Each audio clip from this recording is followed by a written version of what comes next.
Hi viewers, welcome to our channel. இன்னைக்கு நம்ம ரொம்ப ஒரு முக்கியமான ஒரு கண்டென்ட் தான் பார்க்க போறோம். என் வாய்ஸே வந்து இன்னைக்கு எனர்ஜெட்டிக்கா இருக்கு இல்லையா? ஏன்னா இன்னைக்கு நம்ம பார்க்க போற டாபிக் அப்படி என்ன அப்படின்னா, இன்னைக்கு நம்ம 10th சோசியல் சயின்ஸ் புக் இருக்கு இல்லையா, அதை ஃபுல்லாவே நம்ம வந்து கம்ப்ளீட் பண்ண போறோம். என்ன 10th சோசியல் சயின்ஸ் ஃபுல்லா முடிக்க போறீங்களா? ஆமா, இன்னைக்கு நம்ம 10th சோசியல் சயின்ஸ் ஃபுல்லா புக்கை கம்ப்ளீட் பண்ண போறோம். ஓகேவா? குரூப் 4க்கு இதுல இருந்து வந்து பாத்தீங்கன்னா கிட்டத்தட்ட நம்ம 20 கேள்விகளுக்கு ரெடி ஆக போறோம். ஓகேவா? இது நம்ம நிறைய பேத்துக்கு தெரியுமா என்னன்னு தெரியல. நிறைய பேர் என்ன பண்றோம் அப்படின்னா, மெட்டீரியல் அது இது அப்படின்னு சொல்லிட்டு அப்படிதான் ஓடிக்கிட்டு இருக்கோம். ஆனா ஸ்கூல் புக்ல இருந்து தான் கொஸ்டின்ஸ் வந்து நம்மளுக்கு வரப்போகுது அப்படிங்கிறது நிறைய பேத்துக்கு தெரியாது இருக்கு இல்லையா? ஸோ ஸ்கூல் புக்கை நம்மளால கம்ப்ளீட் பண்ணால் மட்டும்தான் நம்மளால வந்து ஈஸியாக ஸ்கோர் பண்ண முடியும். ஸ்கூல் புக்கில் இருந்து தான் டேரெக்டாக நம்மளுக்கு கொஸ்டின்ஸ் வந்து எடுக்க போகிறாங்க. ஓகேவா? மெட்டீரியல்ஸ் எல்லாமே ஸ்கூல் புக்கில் இருந்து வந்தது தான் மெட்டீரியல். ஓகேவா? அதே மாதிரி வந்து பார்த்தீங்க அப்படின்னா, போன 2022 குரூப் 4 இருக்கு இல்லையா, அதில் 10ஆம் வகுப்புல இருந்து மட்டுமே எத்தனை கேள்விகள் கேட்டிருக்காங்க அப்படின்னா 24 கேள்விகள் கேட்டிருக்காங்க. ஓகேவா? இப்போ இந்த 24 கேள்விகள் அப்படிங்கிறது இந்த ஜெனரல் ஸ்டடீஸ்ல கிட்டத்தட்ட ஆஃப் போர்ஷனுக்கு பக்கமா வந்த மாதிரி. ஓகேவா? இப்போ 24 கேள்விகள் அப்படின்னா இதுல சயின்ஸ்ல ஒரு 4ல இருந்து 5 கேள்வின்னு வச்சுக்கோங்களேன். அப்போ ஒரு 4 கேள்வி போயிடுச்சுன்னா கூட 20 கேள்வி. இந்த 20 கேள்விகள் மட்டுமே நம்ம சோசியல் சயின்ஸ் புக்ல இருந்து எடுத்திருக்காங்க. அப்போ சோசியல் சயின்ஸ்ல என்னென்ன இருக்கு? ஹிஸ்டரி இருக்கு, ஐஎன்எம் இருக்கு, பாலிட்டி இருக்கு, ஜியோகிராஃபி இருக்கு, எக்கனாமிக்ஸ் இருக்கு. இந்த 5 சப்ஜெக்ட்ல இருந்தும் பிளஸ் யூனிட் 8மே வந்து அந்த ஐஎன்எம் ரிலேட்டடா வரக்கூடியதான். ஸோ இந்த ஒரு 5 சப்ஜெக்ட்னு வச்சுக்கோங்களேன். இந்த 5 சப்ஜெக்ட்ல இருந்துமே டோட்டலா நம்மளுக்கு வந்து பாத்தீங்கன்னா 20 கேள்விகள் வந்திருக்கு. ஓகேவா? ஒரு 18 கேள்விகள் கூட வச்சுக்கோங்க. அப்போ இந்த ஒரு புக்கை முடிக்கிறதுனாலே நம்ம எவ்வளவு கேள்விகளுக்கு ரெடி ஆகிறோம்? 18 கேள்விகளுக்கு ரெடி ஆகிறோம். அதை விட்டுட்டு நம்ம ஏன் டைம் வேஸ்ட் பண்ணணும்? இந்த வீடியோவில் அதை தாங்க பார்க்க போறோம். இந்த 10th சோசியல் சயின்ஸ் ஃபுல்லா ஒரு ரிவிஷன் பிளஸ் ரோஸ்ட் வீடியோவை தான் பார்க்க போறோம். 1000 கேள்விகளுக்கு மேலே இருக்கும். ஸோ வீடியோவை எண்ட் வரைக்கும் ஸ்கிப் பண்ணாத பாருங்க. ஒரே வீடியோல கம்ப்ளீட் பண்ண போறோம். இன்னைக்கு அப்படியே தெரிக்க விடுறோம். ஓகேவா? வெறித்தனமா. ஸோ எல்லாருமே வந்து எண்ட் வரைக்கும் எனர்ஜெட்டிக்கா பாருங்க. இந்த வீடியோ முடிச்சிட்டிங்க அப்படின்னா அவ்வளோதான், நீங்கள் 10th சோசியல் சயின்ஸ் புக்கையே முடிச்சிட்டிங்க. ஓகேவா? ஸோ இந்த 10th சோசியல் சயின்ஸ் புக்கவே நீங்கள் இனிமேல் தொட தேவையில்ல. ஸோ வீடியோவை எண்டு வரைக்கும் ஸ்கிப் பண்ணாத பாருங்கள். அதுக்காக தான் இவ்வளோ நாளாக ஒர்க் பண்ணி 10th சோசியல் சயின்ஸை ஒரே வீடியோவில் முடிக்கணும் அப்படிங்கிறதுக்காக கொண்டு வந்தது இந்த வீடியோ. ஸோ எண்டு வரைக்கும் ஸ்கிப் பண்ணாத பாருங்கள். ரொம்ப முக்கியமாக இருக்கும். ஓகேவா? 1000 கேள்விகளுக்கு மேலே போகுது. ஸோ 20 கேள்விகளுக்கு இந்த ஒரே வீடியோவில் நம்ம ரெடியாக போகிறோம் இந்த குரூப் 4 எக்ஸாமுக்கு. ஓகேவா? ஓகே, ஸ்டார்ட் பண்ணலாம். இப்போ ஃபர்ஸ்ட் பாருங்க, பிரம்மர் சமாஜத்தை தொடங்கியவர் யார்? விடை வந்து பாத்தீங்கன்னா ராஜாராம் மோகன் ராய். அடுத்து, சதி எனும் உடன்கட்டை ஏறும் பழக்கம் ஒழிக்கப்பட்ட ஆண்டு எது? விடை 1829ஆம் ஆண்டு. உடன்கட்டை ஏறும் பழக்கத்தை ஒழித்தலில் முக்கிய பங்கு வகித்தவர் யார்? விடை வந்து பாத்தீங்கன்னா வில்லியம் பென்டிங் பிரபு பிளஸ் ராஜாராம் மோகன் ராயுமே அவர் கூட சேர்ந்து வந்து இது பண்ணிருப்பாரு. ஓகேவா? அதான் சதி. ஓகேவா? அந்த உடன்கட்டை ஏறினாங்க இல்லையா, அது 1829ல ஒழிக்கப்பட்டது. ஸோ அதுக்காக ராஜாராம் மோகன் ராய் என்ன பண்ணிருப்பாரு? வில்லியம் பென்டிங் பிரபுவோட சேர்ந்து உழைச்சிருப்பாரு. அடுத்து கேள்வி 4, பெண்ணடிமைத்தனத்தை கண்டனம் செய்தவர் யார்? விடை ராஜாராம் மோகன் ராய். அடுத்து கேள்வி 5, பெண்களுக்கு கல்வி வழங்கப்பட வேண்டும் என்ற கருத்தை வலுவாக முன்வைத்தவர் யார்? அதுவும் ராஜாராம் மோகன் ராய் தான். அடுத்து, பிரம்ம சமாஜம் நிறுவப்பட்ட ஆண்டு எது? விடை 1828. இதெல்லாம் பார்த்துக்கோங்க. பிரம்ம சமாஜம், பிரார்த்தனை சமாஜம், ஆரிய சமாஜம், இது எல்லாத்தோட ஆண்டையும் வந்து பார்த்துக்கோங்க. ஓகேவா? ஸோ அதை யார் வந்து நிறுவிருக்காங்க, அலிகார் இயக்கம் எல்லாத்தையும் வந்து பார்த்து வச்சுக்கோங்க. கண்டிப்பா இதுல இருந்து ஒரு கேள்வி வரும். அடுத்து கேள்வி 7, இங்கு எந்த ஒரு மதத்தை ஏளனமாகவோ அவமானமாகவோ பேசக்கூடாது என எழுதி வைத்தவர் யார்? விடை ராஜாராம் மோகன் ராய். கேள்வி 8, உருவ வழிபாடு, பொருளற்ற சமய சடங்குகள், சம்பிரதாயங்கள் முதலியவற்றை எதிர்த்தது எது? விடை பிரம்ம சமாஜம். ரவீந்திரநாத் தாகூரின் தந்தை யார்? விடை தேவேந்திரநாத் தாகூர். ஓகேவா? ரவீந்திரநாத் தாகூரோட அப்பா யாருன்னா தேவேந்திரநாத் தாகூர் தான். அடுத்து, ராஜாராம் மோகன் ராய் தாம் விட்டு சென்ற பணிகளை யாரிடம் ஒப்படைத்தார்? ரவீந்திரநாத் தாகூரோட அப்பா தேவேந்திரநாத் தாகூர் கிட்ட ஒப்படைக்கிறாரு. அடுத்து, ஆதி பிரம்ம சமாஜத்தை உருவாக்கியவர் யார்? விடை தேவேந்திரநாத் தாகூர். இந்து மறை சொல்களே முற்போக்கானவை என வாதிட்டவர் யார்? விடை வித்யாசாகர். இந்து சமூகத்தில் குழந்தை பருவத்திலேயே விதவையான சிறுமிகளின் வாழ்வை மேம்படுத்த தனது முழு வாழ்வையும் அர்ப்பணித்தவர் யார்? விடை ஈஸ்வர சந்திர வித்யாசாகர். ஓகேவா, இவர் தான் இந்த மாதிரி இது பண்ணியிருக்காரு. ஓகேவா, அடுத்து கேள்வி 14. விதவைகள் மறுமண சட்டம் கொண்டு வரப்பட்ட ஆண்டு எது? விடை 1856. கேள்வி 15. திருமண வயது சட்டத்தை இயற்றியவர் யார்? விடை ஈஸ்வர சந்திர வித்யாசாகர். எந்த ஆண்டு அப்படின்னா 1860. இது ரொம்ப முக்கியம். அடுத்து கேள்வி 16. பிரார்த்தனை சமாஜத்தை நிறுவியவர் யார்? விடை ஆத்மராம் பாண்டுரங். எந்த ஆண்டு அப்படின்னா 1867 ஆண்டு. அடுத்து விதவை மறுமண சங்கம் எந்த ஆண்டு? 1861. அடுத்து தக்கான கல்வி கழகம் 1884. பூனே சர்வோஜனிக் சபா இது எப்போ அப்படின்னா 1870. ஓகேவா, இந்த 3 அமைப்புகளையுமே நிறுவியவர் யார் அப்படின்னா மகாதேவ் கோவிந்த் ரானடே, அதாவது எம்ஜி ரானடே அப்படின்னு சொல்லுவாங்க. இவர் ஒரு நீதிபதி. ஓகேவா, இந்த ஆண்டுகள் ரொம்ப முக்கியம். விதவை மறுமண சங்கம் அப்படிங்கிறது 1861. தக்கான கல்வி கழகம் அப்படிங்கிறது 1884. பூனே சர்வோஜனிக் சபா அப்படிங்கிறது 1870. இந்த 3 அமைப்புமே யாரால தான் நிறுவப்படுது? எம்ஜி ரானடே, அதாவது மகாதேவ் கோவிந்த் ரானடே. அடுத்து ஆரிய சமாஜத்தை நிறுவியவர் யார்? விடை தயானந்த சரஸ்வதி. எந்த ஆண்டு அப்படின்னா 1875. அடுத்து சத்யார்த்த பிரகாஷ் எனும் நூலை எழுதியவர் யார்? விடை தயானந்த சரஸ்வதி. இது very very important question. So நம்ம எல்லாமே முக்கியமான கேள்விகள் எல்லாமே இந்த வீடியோவில் கவர் பண்ணிடுவோம். நல்லா எண்டு வரைக்கும் பாருங்க. அடுத்து ஆரிய சமாஜத்தின் முழக்கம் என்ன? வேதங்களுக்கு திரும்புவோம் அப்படிங்கிறதா முழக்கமாக இருந்துச்சு. ஆரிய சமாஜத்தின் முக்கிய குறிக்கோள் என்ன? எதிர்மத மாற்றம், இதுதான் முக்கிய குறிக்கோள். அடுத்து இஸ்லாமுக்கும் கிறிஸ்துவத்திற்கும் மாறிய இந்துக்களை மீண்டும் இந்துக்களாக மாற்ற சுத்தி என்னும் சுத்திகரிப்பை வகுத்தது எது? நம்ம இந்த டெஸ்ட் பேட்ச்ல இந்த கொஸ்டின் கொடுத்துருப்போம். ஸோ சுத்தி என்னும் இயக்கம் எதுக்காக தொடங்கப்பட்டது அப்படின்னா இஸ்லாமுக்கும் கிறிஸ்துவத்துக்கும் மாறி இருக்க இந்துக்களை மீண்டும் இந்துக்களாகவே மாற்றத்துக்காக தொடங்கப்பட்டதா இந்த சுத்தி அப்படிங்கிற சுத்திகரிப்பு. ஓகேவா, இந்த சுத்திகரிப்பு அமைப்பு இது யாரால தொடங்கப்பட்டது அப்படின்னா ஆரிய சமாஜத்தால தொடங்கப்பட்டது. அடுத்து ஜீவன் என்பதே சிவன் என கூறியவர் யார்? விடை ராமகிருஷ்ண பரமஹம்சர். கேள்வி 24. வாழ்கின்ற அனைத்து உயிர்களும் இறைவன் என கூறியவர் யார்? விடை ராமகிருஷ்ண பரமஹம்சர். மனிதர்களுக்கு செய்யப்படும் சேவையே கடவுளுக்கு செய்யப்படும் சேவை என்றவர் யார்? அதுவும் விடை ராமகிருஷ்ண பரமஹம்சர். ராமகிருஷ்ணரின் முதன்மை சீடர் யார்? விடை விவேகானந்தர். ராமகிருஷ்ண மிஷனை நிறுவியவர் யார்? விடை விவேகானந்தர். நிறைய பேர் பார்த்துருப்பீங்க. ராமகிருஷ்ண மிஷன் அப்படின்னு சொல்லிட்டு இன்றளவுமே இயங்கிட்டு வருது. ஓகேவா, ஃபர்ஸ்ட் ராமகிருஷ்ண பரமஹம்சரை வச்சு வந்தது. அடுத்தது அவரோட சீடரா இருந்த விவேகானந்தர் இது பண்ணிட்டு இருந்தாரு. இப்போ விவேகானந்தரை பின்பற்றியவங்க எல்லாருமே இந்த ராமகிருஷ்ண மிஷனை இன்னுமே நடத்திக்கிட்டு தான் இருக்காங்க. அடுத்து கேள்வி 28. இந்து சமூகத்திற்கு புத்துயிர் அளிக்க இந்திய இளைஞர்களுக்கு அறைகூவல் விடுத்தவர் யார்? விடை விவேகானந்தர். Important question. அடுத்து மனித குலத்திற்கு தொண்டு செய்தல் எனும் கோட்பாட்டை முன்வைத்தவர் யார்? விடை விவேகானந்தர். நரேந்திரன் தத்தா என அழைக்கப்பட்டவர் யார்? விடை விவேகானந்தர். இந்த மாதிரி அழைக்கப்பட்டவர்கள் அப்படின்னு கொடுத்து நம்மளை கன்ஃபியூஸ் பண்ணலாம். ஓகேவா, நரேந்திரநாத் தத்தா அப்படின்னா அது விவேகானந்தர் தான். ஓகேவா, ஸோ அழைக்கப்பட்டவர்கள் அப்படின்னா நம்ம என்ன பண்ணுவோம், நிறைய பேர் இருப்பாங்களோ அப்படின்னு சொல்லிட்டு போவோம். இந்த மாதிரி நம்மளை கொஸ்டின்ல கொடுத்து கன்ஃபியூஸ் பண்ணுவாங்க. அடுத்து கேள்வி 31. இந்தியாவில் பௌத்தம் புத்துயிர் பெறுவதில் முக்கிய பங்காற்றியது எது?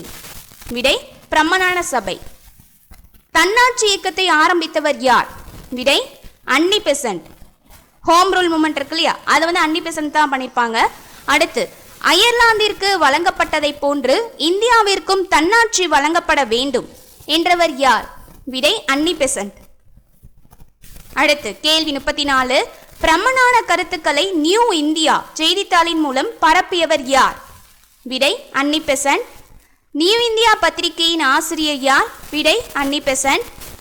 குலம்கிரி, அதாவது இதோட பொருள் குலம்கிரி அப்படின்னா இதோட பொருள் அடிமைத்தனம் எனும் நூலை எழுதியவர் யார்? விடை ஜோதிபா. ஜோதிபா பூலே தான் எழுதியிருக்காங்க. அடுத்து ஒடுக்கப்பட்டவர்களின் சுயமரியாதைக்காகவும் உரிமைக்காகவும் போராடியவர் யார்? விடை நாராயணகுரு. கேள்வி 38. ஸ்ரீ நாராயண தர்ம பரிபாலன யோகம் எனும் அமைப்பை உருவாக்கியவர் யார்? விடை நாராயண குரு. இது எந்த ஆண்டு அப்படிங்கிறத கமெண்ட் செக்ஷன்ல சொல்லுங்க. ஓகேவா? ஸ்ரீ நாராயண தர்ம பரிபாலன யோகம். ஓகேவா? ஸோ இதை உருவாக்கியவர் நாராயண குரு. இது எந்த ஆண்டு? 1900 வரும். ஸோ அதுக்கான ஆண்டை கமெண்ட் செக்ஷன்ல சொல்லுங்க. அடுத்து கேள்வி 39. சாது ஜன பரிபாலன சங்கம், அதாவது ஏழை மக்கள் பாதுகாப்பு சங்கம் அப்படின்னு சொல்லுவாங்க. இந்த அமைப்பை நிறுவியவர் யார்? விடை ஐயன்காளி. அடுத்து ஸ்ரீ நாராயண குருவால் ஊக்கம் பெற்றவர் யார்? விடை ஐயன்காளி. மேலை நாட்டு அறிவியலையும் அரசு பணிகளையும் ஏற்றுக்கொள்ளும்படி இஸ்லாமியர்களை வற்புறுத்தியவர் யார்? விடை சர் சையத் அகமது கான். அடுத்து முகமதிய ஆங்கிலோ ஓரியண்டல் கல்லூரி, வெரி வெரி இம்பார்ட்டன்ட். இதை நிறுவியவர் யார்? விடை சர் சையத் அகமது கான். ரக்னுமாய் மத்திய, அதாவது ரக்னுமாய் மச்தயன்கன் சபா எனும் சீர்திருத்த இயக்கத்தை தொடங்கியவர் யார் அப்படின்னா விடை பர்துன்ஜி நெவ்ரோஜி. ஓகேவா? அடுத்து பார்சி சீர்திருத்த இயக்கத்தின் தாரக மந்திரம் எது? விடை ராஸ்ட் கோப்தார், உண்மை விளம்பி அப்படிங்கிறது இதோடைய மற்றொரு பொருள். அடுத்து நிரங்காரி இயக்கத்தின் நிறுவனம் யார்? அதாவது நிரங்காரி இயக்கத்தோட நிறுவனர், நிரங்காரி இயக்கத்தை நிறுவியவர் யார் அப்படின்னா விடை பாபா தயால்தாஸ். அடுத்து நாம்தாரி இயக்கத்தை தோற்றுவித்தவர் யார்? விடை பாபா ராம்சிங். இது ரெண்டும் ரொம்ப இம்பார்ட்டன்ட், நிறைய பேருக்கு கன்ஃபியூஸ் ஆகக்கூடியது. நிரங்காரி இயக்கம் அப்படின்னா பாபா தயால்தாஸ், இதுவே நாம்தாரி இயக்கம் அப்படின்னா பாபா ராம்சிங். அடுத்து துயரப்படும் உயிரினங்களை பார்த்து இரக்கம் கொள்ளாதவர்கள் கல் நெஞ்சக்காரர்கள், அவர்களின் நாணம் மேகங்களால் மூடப்பட்டிருக்கும் என கூறியவர் யார்? விடை ராமலிங்க சுவாமிகள். அடுத்து சமரச வேத சன்மார்க்க சங்கத்தை நிறுவியவர் யார்? விடை ராமலிங்க சுவாமிகள். ராமலிங்க சுவாமிகள்னா யாரு? வள்ளலார் தான். அடுத்து ராமலிங்க சுவாமிகள் இயற்றிய ஏராளமான பாடல்கள் எந்த தலைப்பில் கொடுக்கப்பட்டுள்ளன? விடை திருவருட்பா. உயிரிரக்கத்தை ஜீவகாருண்யம் என்றவர் யார்? விடை ராமலிங்க சுவாமிகள். வள்ளலார் என அழைக்கப்பட்டவர் யார்? விடை ராமலிங்க சுவாமிகள். அறியாமையின் பாடல்கள் என அழைக்கப்பட்டது எது? விடை மருட்பா. இவருடைய பாடல் மருட்பா அப்படின்னு சொல்லி அழைக்கப்பட்டது. அடுத்து யாருடைய சிந்தனைகள் பழமைவாத சைவர்களை புண்படுத்தியது? விடை ராமலிங்க சுவாமிகள். ஓகேவா? அடுத்து வள்ளலாரின் பாடல்களை மருட்பா என அழைத்தவர்கள் யார்? ஸோ அவங்கள புண்படுத்துனுச்சு அப்படின்னு சொன்னோம் இல்லையா? ஸோ அதனால அவங்க என்ன பண்ணிட்டாங்க அப்படின்னா அது மருட்பா அப்படின்னு சொல்லி சொன்னாங்க. ஏற்றுக்க முடியாத ஒன்று அப்படின்னு சொல்லி பழமைவாத சைவர்கள் சொன்னாங்க. அடுத்து இலவச உணவகத்தை 1867 வடலூரில் நிறுவியவர் யார்? விடை ராமலிங்க சுவாமிகள். தென்னிந்தியாவில் கொடிய பஞ்சம் எப்போது ஏற்பட்டது? விடை 1866 ஆண்டு. இது கூட்டு ரிலேட்டடா குரூப் 1ல கேட்ட கொஸ்டின், நல்லா நோட் பண்ணிக்கோங்க. அடுத்து முடிசூடும் பெருமாள் என அழைக்கப்பட்டவர் யார்? விடை வைகுண்ட சுவாமிகள். அடுத்து முடிசூடும் பெருமாள் என்ற பெயருக்கு எதிர்ப்பு தெரிவித்தவர்கள் யார்? விடை உயர் சாதி இந்துக்கள் எதிர்ப்பு தெரிவிச்சிருக்காங்க. முத்துக்குட்டி என அழைக்கப்பட்டவர் யார்? விடை வைகுண்டர். வைகுண்ட சுவாமி தான் அப்படி அழைக்கப்பட்டாரு. அடுத்து கேள்வி 60 பாருங்க. ஆங்கிலம் மற்றும் திருவிதாங்கூர் ஆட்சிகளை வெள்ளை பிசாசு ஆட்சி என்றும் கருப்பு பிசாசுகளின் ஆட்சி என்றும் சொன்னவர் யார்? விடை வைகுண்டர். ஓகேவா? ஆங்கிலர்களோட ஆட்சியை பாத்தீங்கன்னா வெள்ளை பிசாசு ஆட்சி அப்படின்னும், அடுத்து திருவிதாங்கூர் ஆட்சியை கருப்பு பிசாசுகளின் ஆட்சி அப்படின்னும் இவர் தைரியமா பகிரங்கமா சொன்னாரு வைகுண்டர். ஓகேவா? அடுத்து சமத்துவ சமாஜம் எனும் அமைப்பை ஏற்படுத்தியவர் யார்? விடை வைகுண்டர். யாருடைய சமய வழிபாடு ஐயாவளி என அழைக்கப்பட்டது? Very very important. யாருடைய சமய வழி ஐயாவளி என அழைக்கப்பட்டதுன்னா விடை வைகுண்டர். அகில திரட்டு என்ற நூல் யாருடைய கருத்துக்களை மையமாக கொண்டு எழுதப்பட்டது? விடை வைகுண்டர். அத்வைதானந்தா சபா எனும் அமைப்பை ஏற்படுத்தியவர் யார்? விடை அயோத்திதாசர். அடுத்து திராவிட பாண்டியன் என்ற இதழை தொடங்கியவர் யார்? விடை அயோத்திதாசர். ஒடுக்கப்பட்ட மக்களை சாதி பேதமற்ற திராவிடர் என அழைத்தவர் யார்? விடை அயோத்திதாசர். சாக்கிய பௌத்த சங்கம் எனும் அமைப்பை சென்னையில் துவங்கியவர் யார்? விடை அயோத்திதாசர்.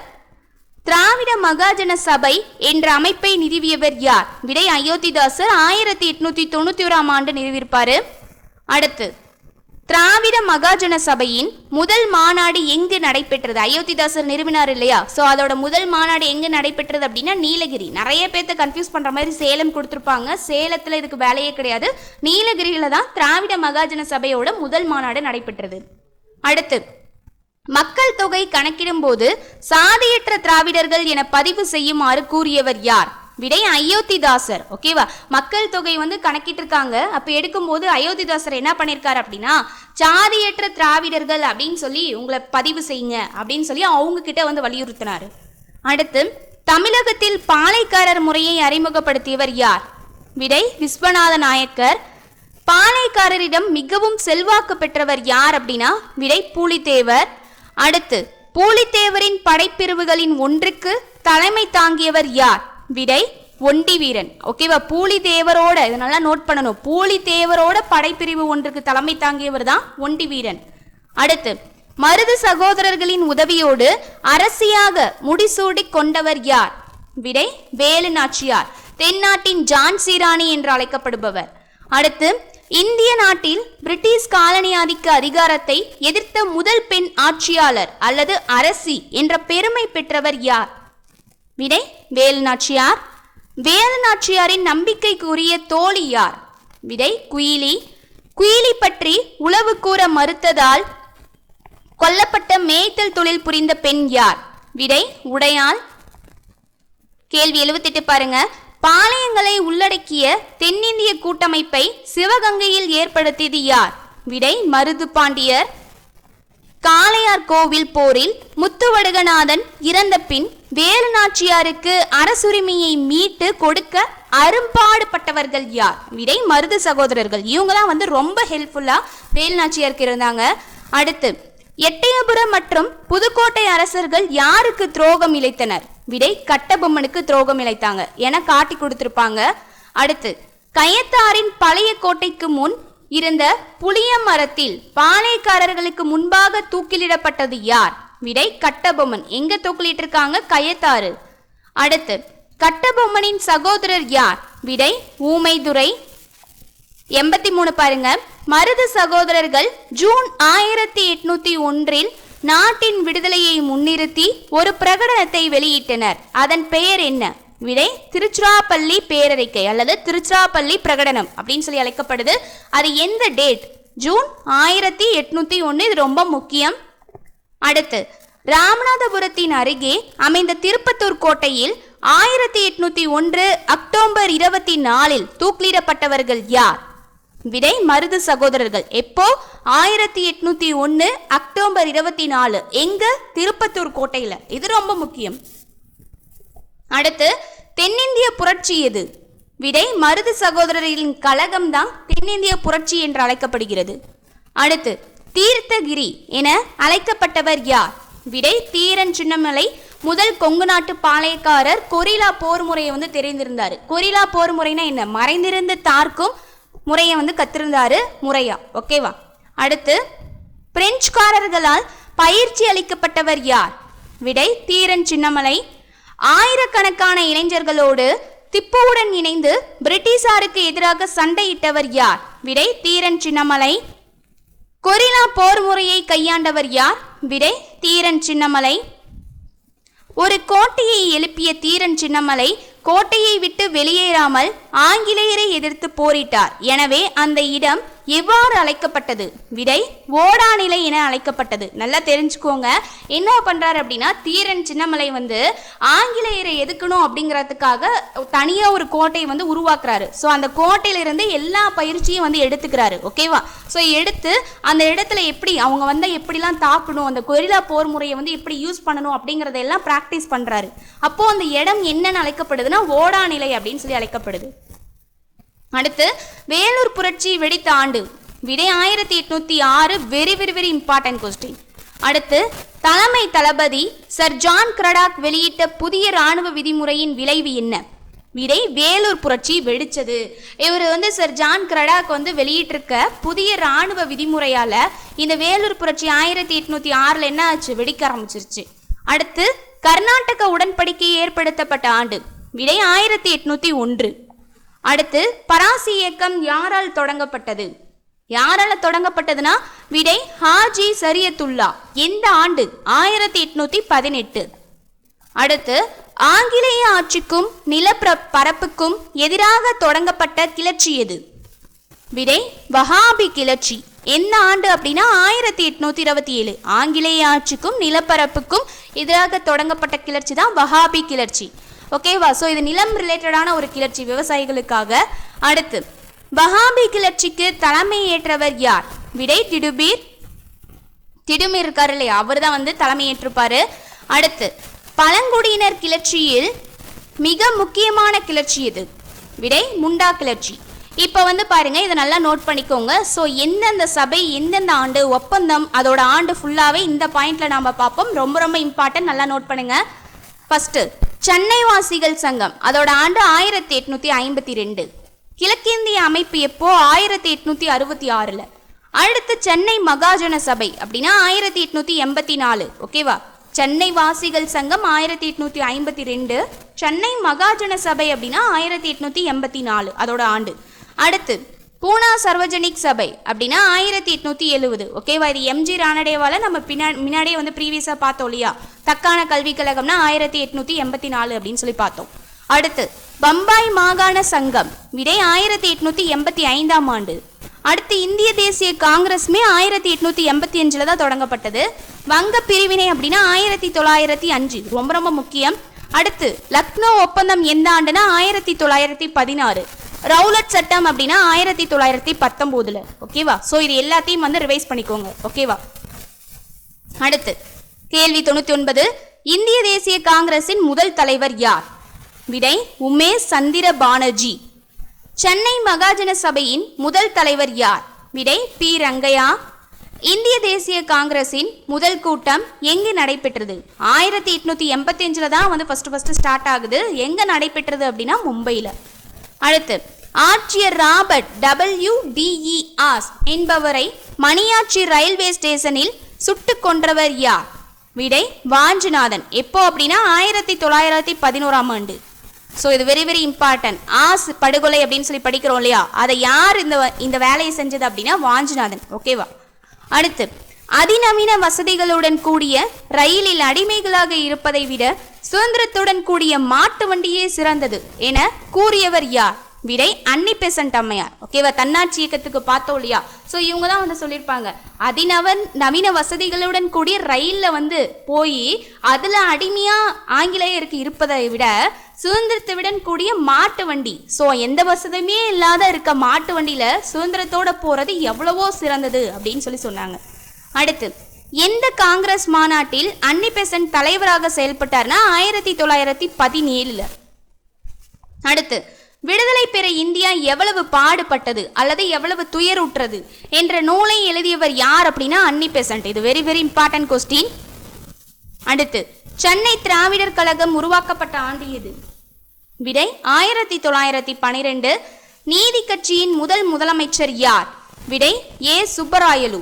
ஓகேவா? நீதி கட்சியோட முதலமைச்சர் யாரு? சுப்பராயலு. அடுத்து ஆங்கில அரசு எந்த ஆண்டு கொடூரமான குழப்பவாத புரட்சி குற்றச்சட்டத்தை இயற்றியது? விடை 1919. அது வேற எதுவும் இல்லை, ரவுலட் சட்டத்தை தான் சொல்றாங்க. அடுத்து எந்த சட்டத்தின் மூலம் முறையான நீதித்துறை சார்ந்த விசாரணைகள் இல்லாமலேயே யாரை வேண்டுமானாலும் பயங்கரவாதி என குற்றம் சாட்டி சிறையில் அடைக்கலாம் அப்படின்னா ரவுலட் சட்டம். ஸோ இதை ஒரு கருப்பு சட்டம் அப்படின்னு சொல்றாங்க. எந்த ஒரு இதுவுமே இல்லாத, அவங்க தப்பு செஞ்சிருக்காங்களா தப்பு செய்யலையா அதெல்லாம் பாயிண்ட் கிடையாது. ஆனா அவங்க ஆங்கிலேயர்களுக்கு எதிராக தோன்றிட்டாங்க அப்படின்னா அவங்களை என்ன பண்ணிடுவாங்க, பிடிச்சி ஜெயிலில் போட்டுருவாங்க. ஸோ அதெல்லாம் ரவுலட் சட்டம். ஓகேவா? ஸோ அதனாலதான் அதை கருப்பு சட்டம் அப்படின்னு சொல்றாங்க. ஓகேவா? அடுத்து கிளாபத் இயக்கம் ஆரம்பிக்க காரணம் ஏன் அப்படின்னா கலிப்பா பதவியை மீட்கிறதுக்காக தான் கிளாபத் இயக்கம் அப்படிங்கிறத ஆரம்பிக்கிறாங்க. ஸோ இதோட மெயின் பாயிண்டே இதுதான். கிளாபத் இயக்கம் அப்படிங்கிறது கிலாபத் அப்படிங்கிறனாலே கலிப்பா. ஓகேவா? அடுத்து தமிழகத்தில் கிளாபத் நாள் கடைபிடிக்கப்பட்ட ஆண்டு எது? விடை 1920. தமிழகத்தில் கிளாபத் நாள் எப்போ கடைபிடிக்கிறாங்க? 1920 இருந்து. அடுத்து மதுரையில் தன்னாட்சி இயக்கத்தை ஏற்படுத்தியவர் யார்? விடை ஜார்ஜ் ஜோசப். ஓகேவா? இவர் வந்து ரோசாப்பு துறை என்று அழைக்கப்படுகிறார். அடுத்து அதை தான் கொடுத்துருக்காங்க.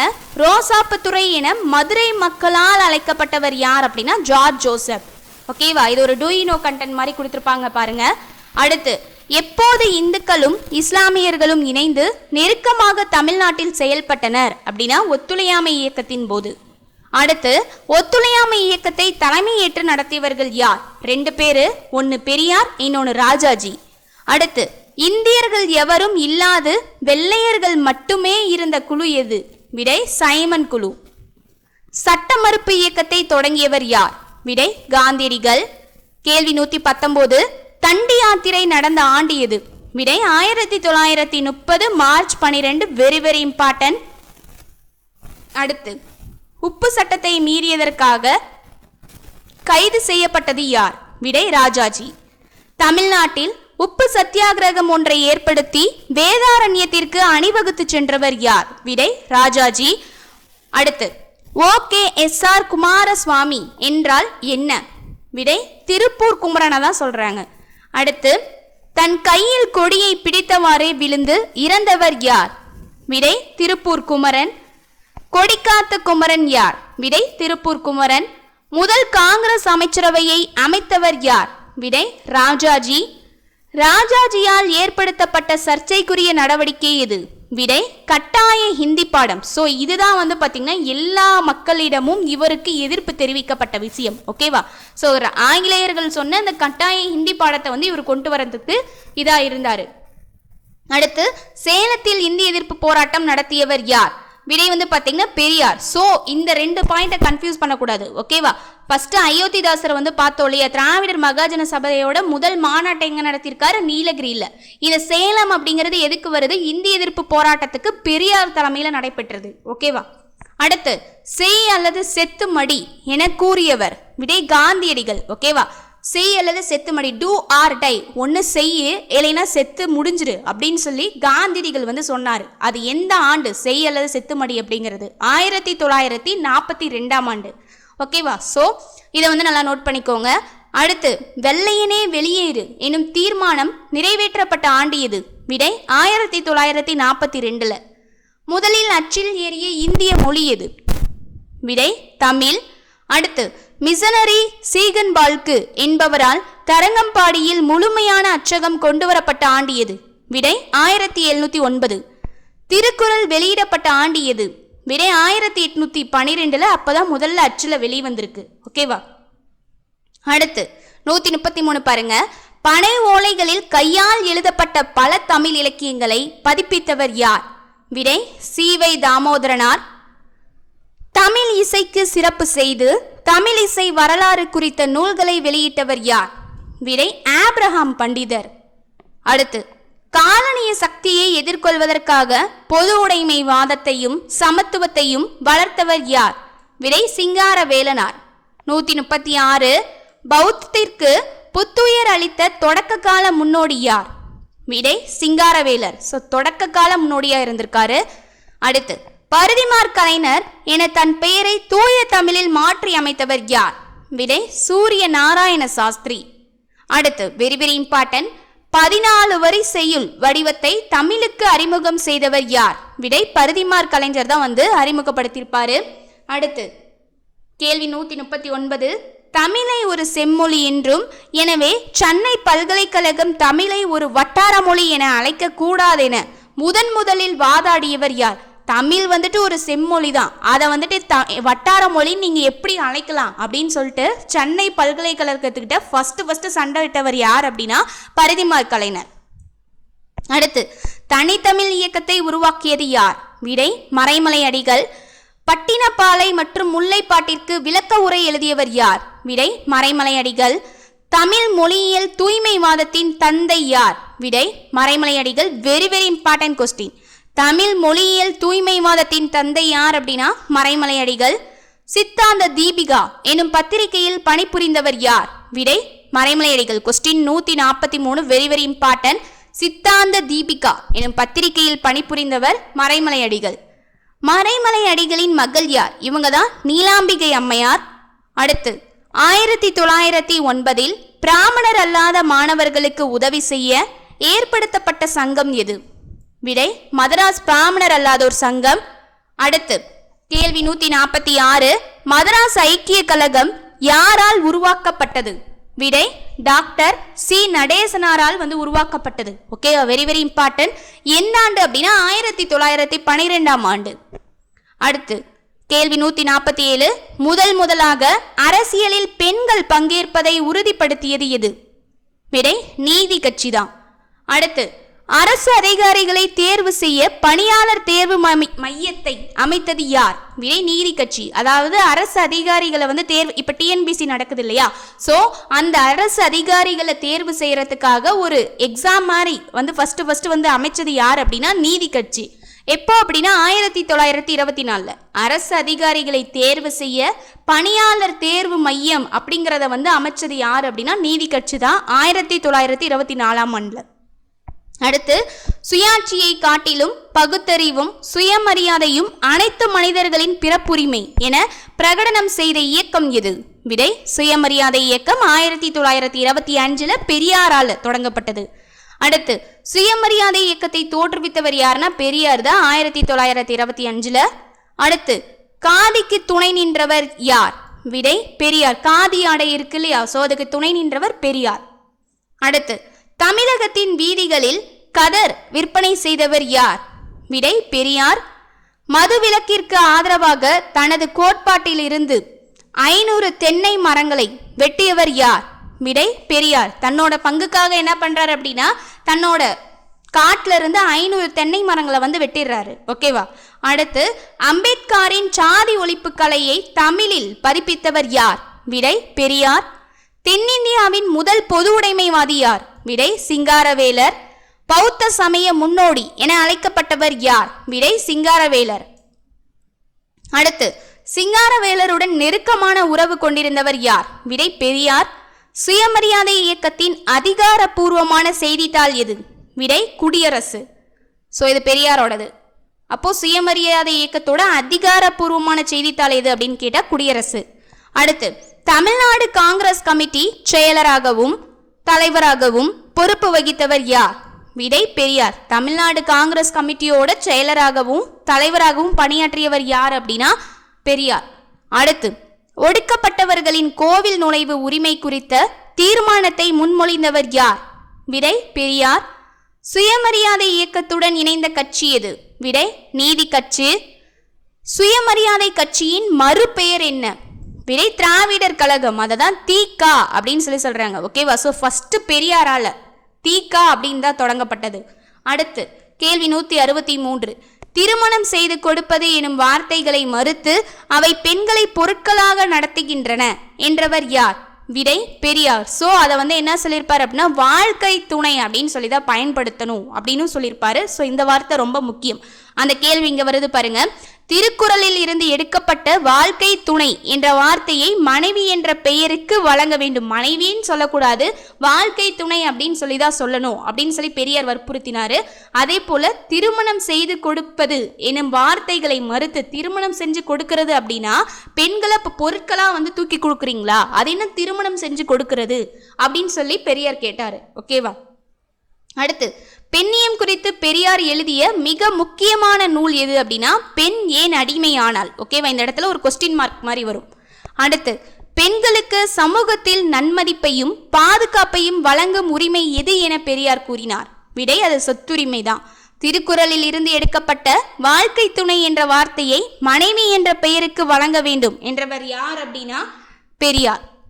அடுத்து எந்த சட்டம் முன்னோர்களின் சொத்துக்களை உடைமையாக பெறுவதில் பெண்களுக்கு சம உரிமை உண்டென்பதை உறுதிப்படுத்தியது? அது எந்த சட்டம் அப்படின்னா தமிழ்நாடு இந்து வாரிசுரிமை சீர்திருத்த சட்டம் தான் 1989 கொண்டு வரப்பட்டது.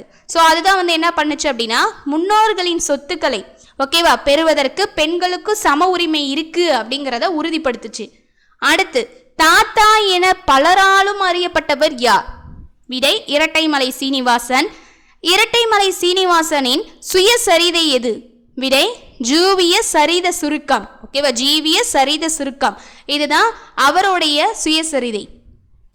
அடுத்து ஆதி திராவிட மகாஜன சபையை உருவாக்கியவர் யார்? விடை Rettaimalai Srinivasan. Very very important question. Adi Dravida Mahajana Sabha. அடுத்து பள்ளிகள் கல்லூரிகளுக்கு பல பாடக புத்தகங்களை எழுதியவர் யார்? விடை மயிலை சின்னத்தம்பி ராஜா. பள்ளிகள் கல்லூரிகளுக்கு பல பாட புத்தகங்களை எழுதியவர் யார் அப்படின்னா மயிலை சின்னத்தம்பி ராஜா. அடுத்து சென்னை மாகாணத்தில் ஒடுக்கப்பட்ட வகுப்பிலிருந்து சட்ட மேலவைக்கு தேர்வு செய்யப்பட்ட முதல் உறுப்பினர் யார்? விடை மயிலை சின்னத்தம்பி ராஜா. அடுத்து சென்னை சட்டசபையில் நீதி கட்சியின் துணைத் தலைவராக செயல்பட்டவர் யார்? விடை மயிலை சின்னத்தம்பி ராஜா. இந்தியாவின் முதல் தொழிற்சங்கமான சென்னை தொழிலாளர் சங்கம் உருவாக்கப்பட்ட ஆண்டு எது? விடை 1918. இதுல 2 கேள்வி இருக்கு. இந்தியாவோட முதல் தொழிற்சங்கம் எது? சென்னை தொழிலாளர் சங்கம். என்ன ஆண்டு உருவாக்கப்பட்டிருக்குன்னா 1918. அடுத்து கேள்வி 175. அகில இந்திய தொழிலாளர் சங்கத்தின் முதல் மாநாடு எங்கு நடந்தது? 1920 மும்பையில நடந்திருக்கு. அடுத்து சென்னை மாகாண தொழிலாளர் இயக்க நடவடிக்கைகளில் ஒரு முன்னோடியாக திகழ்ந்தவர் யார்? விடை சிங்காரவேலர். தொழிலாளர் என்ற பத்திரிகையை வெளியிட்டவர் யார்? விடை சிங்காரவேலர். அதனாலதான் இவர் மூலியமா தான் நம்ம என்ன பண்றோம், மே 1 உழைப்பாளர் தினமா கொண்டாடுறோம். அடுத்து முதலில் மே தின விழாவை ஏற்பாடு செய்தவர் யார்? அதுதான் மே 1 சிங்காரவேலர். எந்த ஆண்டு அப்படின்னா 1923. அடுத்து கேள்வி 179. தஞ்சாவூர் சங்கீத வித்யா மகாஜன சங்கம் என்ற அமைப்பை உருவாக்கியவர் யார்? விடை ஆப்ரஹாம் பண்டிதர். தமிழிசை இயக்கத்தின் கருமூலம் எது? விடை சங்கீத வித்யா மகாஜன சங்கம். முதல் தமிழிசை மாநாடு நடந்த ஆண்டு எது? விடை 1943. மதராஸ் தேவதாசி சட்டம் அரசால் இயற்றப்பட்ட ஆண்டு எது? விடை 1947. மதராஸ் தேவதாசி சட்டம் அரசால எப்ப இயற்றப்பட்டது அப்படின்னா 1947. சென்னை மாகாணத்தில் இந்து கோவில்களுக்கு பெண்கள் அர்ப்பணிக்கப்படுவதை தடுக்கும் மசோதாவை அறிமுகப்படுத்தியவர் யார்? விடை முத்துலட்சுமி அம்மையார். அதான் தேவதாசி இருக்கு இல்லையா, சோ அந்த ஒழிப்பு மசோதாவை. அடுத்து காந்தியடிகள் பிறந்த ஆண்டு எது? விடை 1869 அக்டோபர் 2. இது ரொம்ப முக்கியம். அடுத்து காந்தியடிகள் பிறந்த ஊர் எது? விடை போர்பந்தல். குஜராத்தில் இருக்க போர்பந்தல்ல பிறந்தார். அடுத்து காந்தியடிகள் முதலாக இனவெறியை எதிர்கொண்ட இடம் எது? விடை தென்னாப்பிரிக்கா. கேள்வி 187 பாருங்க. காந்தியின் எந்த ஒப்பந்தப்படி தலைவரி ரத்து செய்யப்பட்டது? விடை ஸ்மட்ஸ் காந்தி ஒப்பந்தம். அதாவது தலைவரி அப்படின்னா என்ன, தலைவரி அப்படி கிடையாது. இப்போ அப்ப அந்த காலத்துல என்ன சொன்னாங்க அப்படின்னா ஒரு தலைக்கு இவ்வளவு வரி, ஒரு தலை அப்படின்னா ஒரு மனிதர் இருக்காங்க அப்படின்னா ஒருத்தருக்கு இவ்வளவு வரி அப்படிங்கறத பிக்ஸ் பண்ணியிருந்தாங்க. சோ அது இவருடைய ஒப்பந்தத்தால தான் ரத்து செய்யப்பட்டது. என்ன ஒப்பந்தம்? ஸ்மட்ஸ் காந்தி ஒப்பந்தம். ஓகேவா? அடுத்து காந்தியடிகளின் அரசியல் குரு யார்? விடை Gopalakrishna Gokhale. Very very important. அடுத்து சம்பரான் சத்தியாகிரகம் எனும் தீன் காதியா முறை எங்கு பின்பற்றப்பட்டது? விடை பீகார். சம்பரான் சத்தியாகிரகம் எனும் தீன் காதியா முறை எங்கு பின்பற்றப்பட்டதுன்னா விடை பீகார். சீக்கியர்களின் அறுவடை திருநாள் எவ்வாறு அழைக்கப்படுகிறது? விடை பைகாசி திருநாள் அப்படின்னு அழைக்கப்படுது. கேள்வி 191 பாருங்க. எந்த நிகழ்ச்சியை கண்டித்து ரவீந்திரநாத் தாகூர் தன்னுடைய வீர திருமகன் என்ற பட்டத்தை திருப்பி கொடுத்தார் அப்படின்னா ஜாலியன் வாலாபாக் படுகொலையை எதிர்த்து அவர் என்ன பண்ணிருப்பாருன்னா, எப்பா இந்தாப்பா நீ கொடுத்த பட்டம்லாம் எனக்கு வேண்டாம், வீர திருமகன் அப்படிங்கிற பட்டத்தெல்லாம் வேண்டாம் அப்படின்னு சொல்லி திருப்பி கொடுத்துட்டாரு. அடுத்து ஜாலியன் வாலாபாக் படுகொலை கண்டு காந்தியடிகள் திருப்பி கொடுத்த பட்டம் எது? காந்தியடிகள் அவரோட பங்குக்கு அவரு திருப்பி கொடுக்கணும் இல்லையா, சோ அவர் என்ன பட்டத்தை திருப்பி கொடுக்குறாரு அப்படின்னா கெய்சர் ஹி ஹிந்த் அப்படிங்கிற பட்டத்தை திருப்பி கொடுக்குறாரு. இதை நல்லா நோட் பண்ணுங்க. ஃபர்ஸ்ட் யார் திருப்பி கொடுக்குறாங்க? ரவீந்திரநாத் தாகூர் அப்படிங்கிறவரு வீர திருமகன் அப்படின்னு தனக்களித்த பட்டத்தை வேண்டான்னு சொல்லி கொடுக்குறாரு. அடுத்து காந்தியடிகள் என்ன பண்றாரு அப்படின்னா, நான் மட்டும் அப்ப என்ன சும்மாவா அப்படின்னு சொல்லிட்டு கெய்சர் ஹி ஹிந்த் அப்படின்னு அவங்க கொடுத்த பட்டத்தை திருப்பி கொடுக்குறாரு, எனக்கு வேண்டான்னு. ஓகேவா? அடுத்து எதுக்காக கொடுக்குறாங்க? ஜாலியன் வாலாபாக் படுகொலையை எதிர்த்து. அடுத்து இஸ்லாமிய தலைவர் என உலகம் முழுவதும் போற்றப்படுபவர் யார்? விடை கலிப்பா. கலிப்பாவுக்கு ஆதரவாக தோற்றுவிக்கப்பட்ட இயக்கம் எதுனா அதுதான் கிளாபத் இயக்கம். அடுத்து ஒத்துழையாமை இயக்கம் எப்போது தொடங்கியது? 1920 ஆகஸ்ட் 1 தொடங்குனுச்சு. அடுத்து வரிகுடா இயக்கம் போன்ற பிரசார திட்டங்கள் யாரை கவர்ந்தன? விடை விவசாயிகளை ரொம்பவே கவர்ந்துச்சு.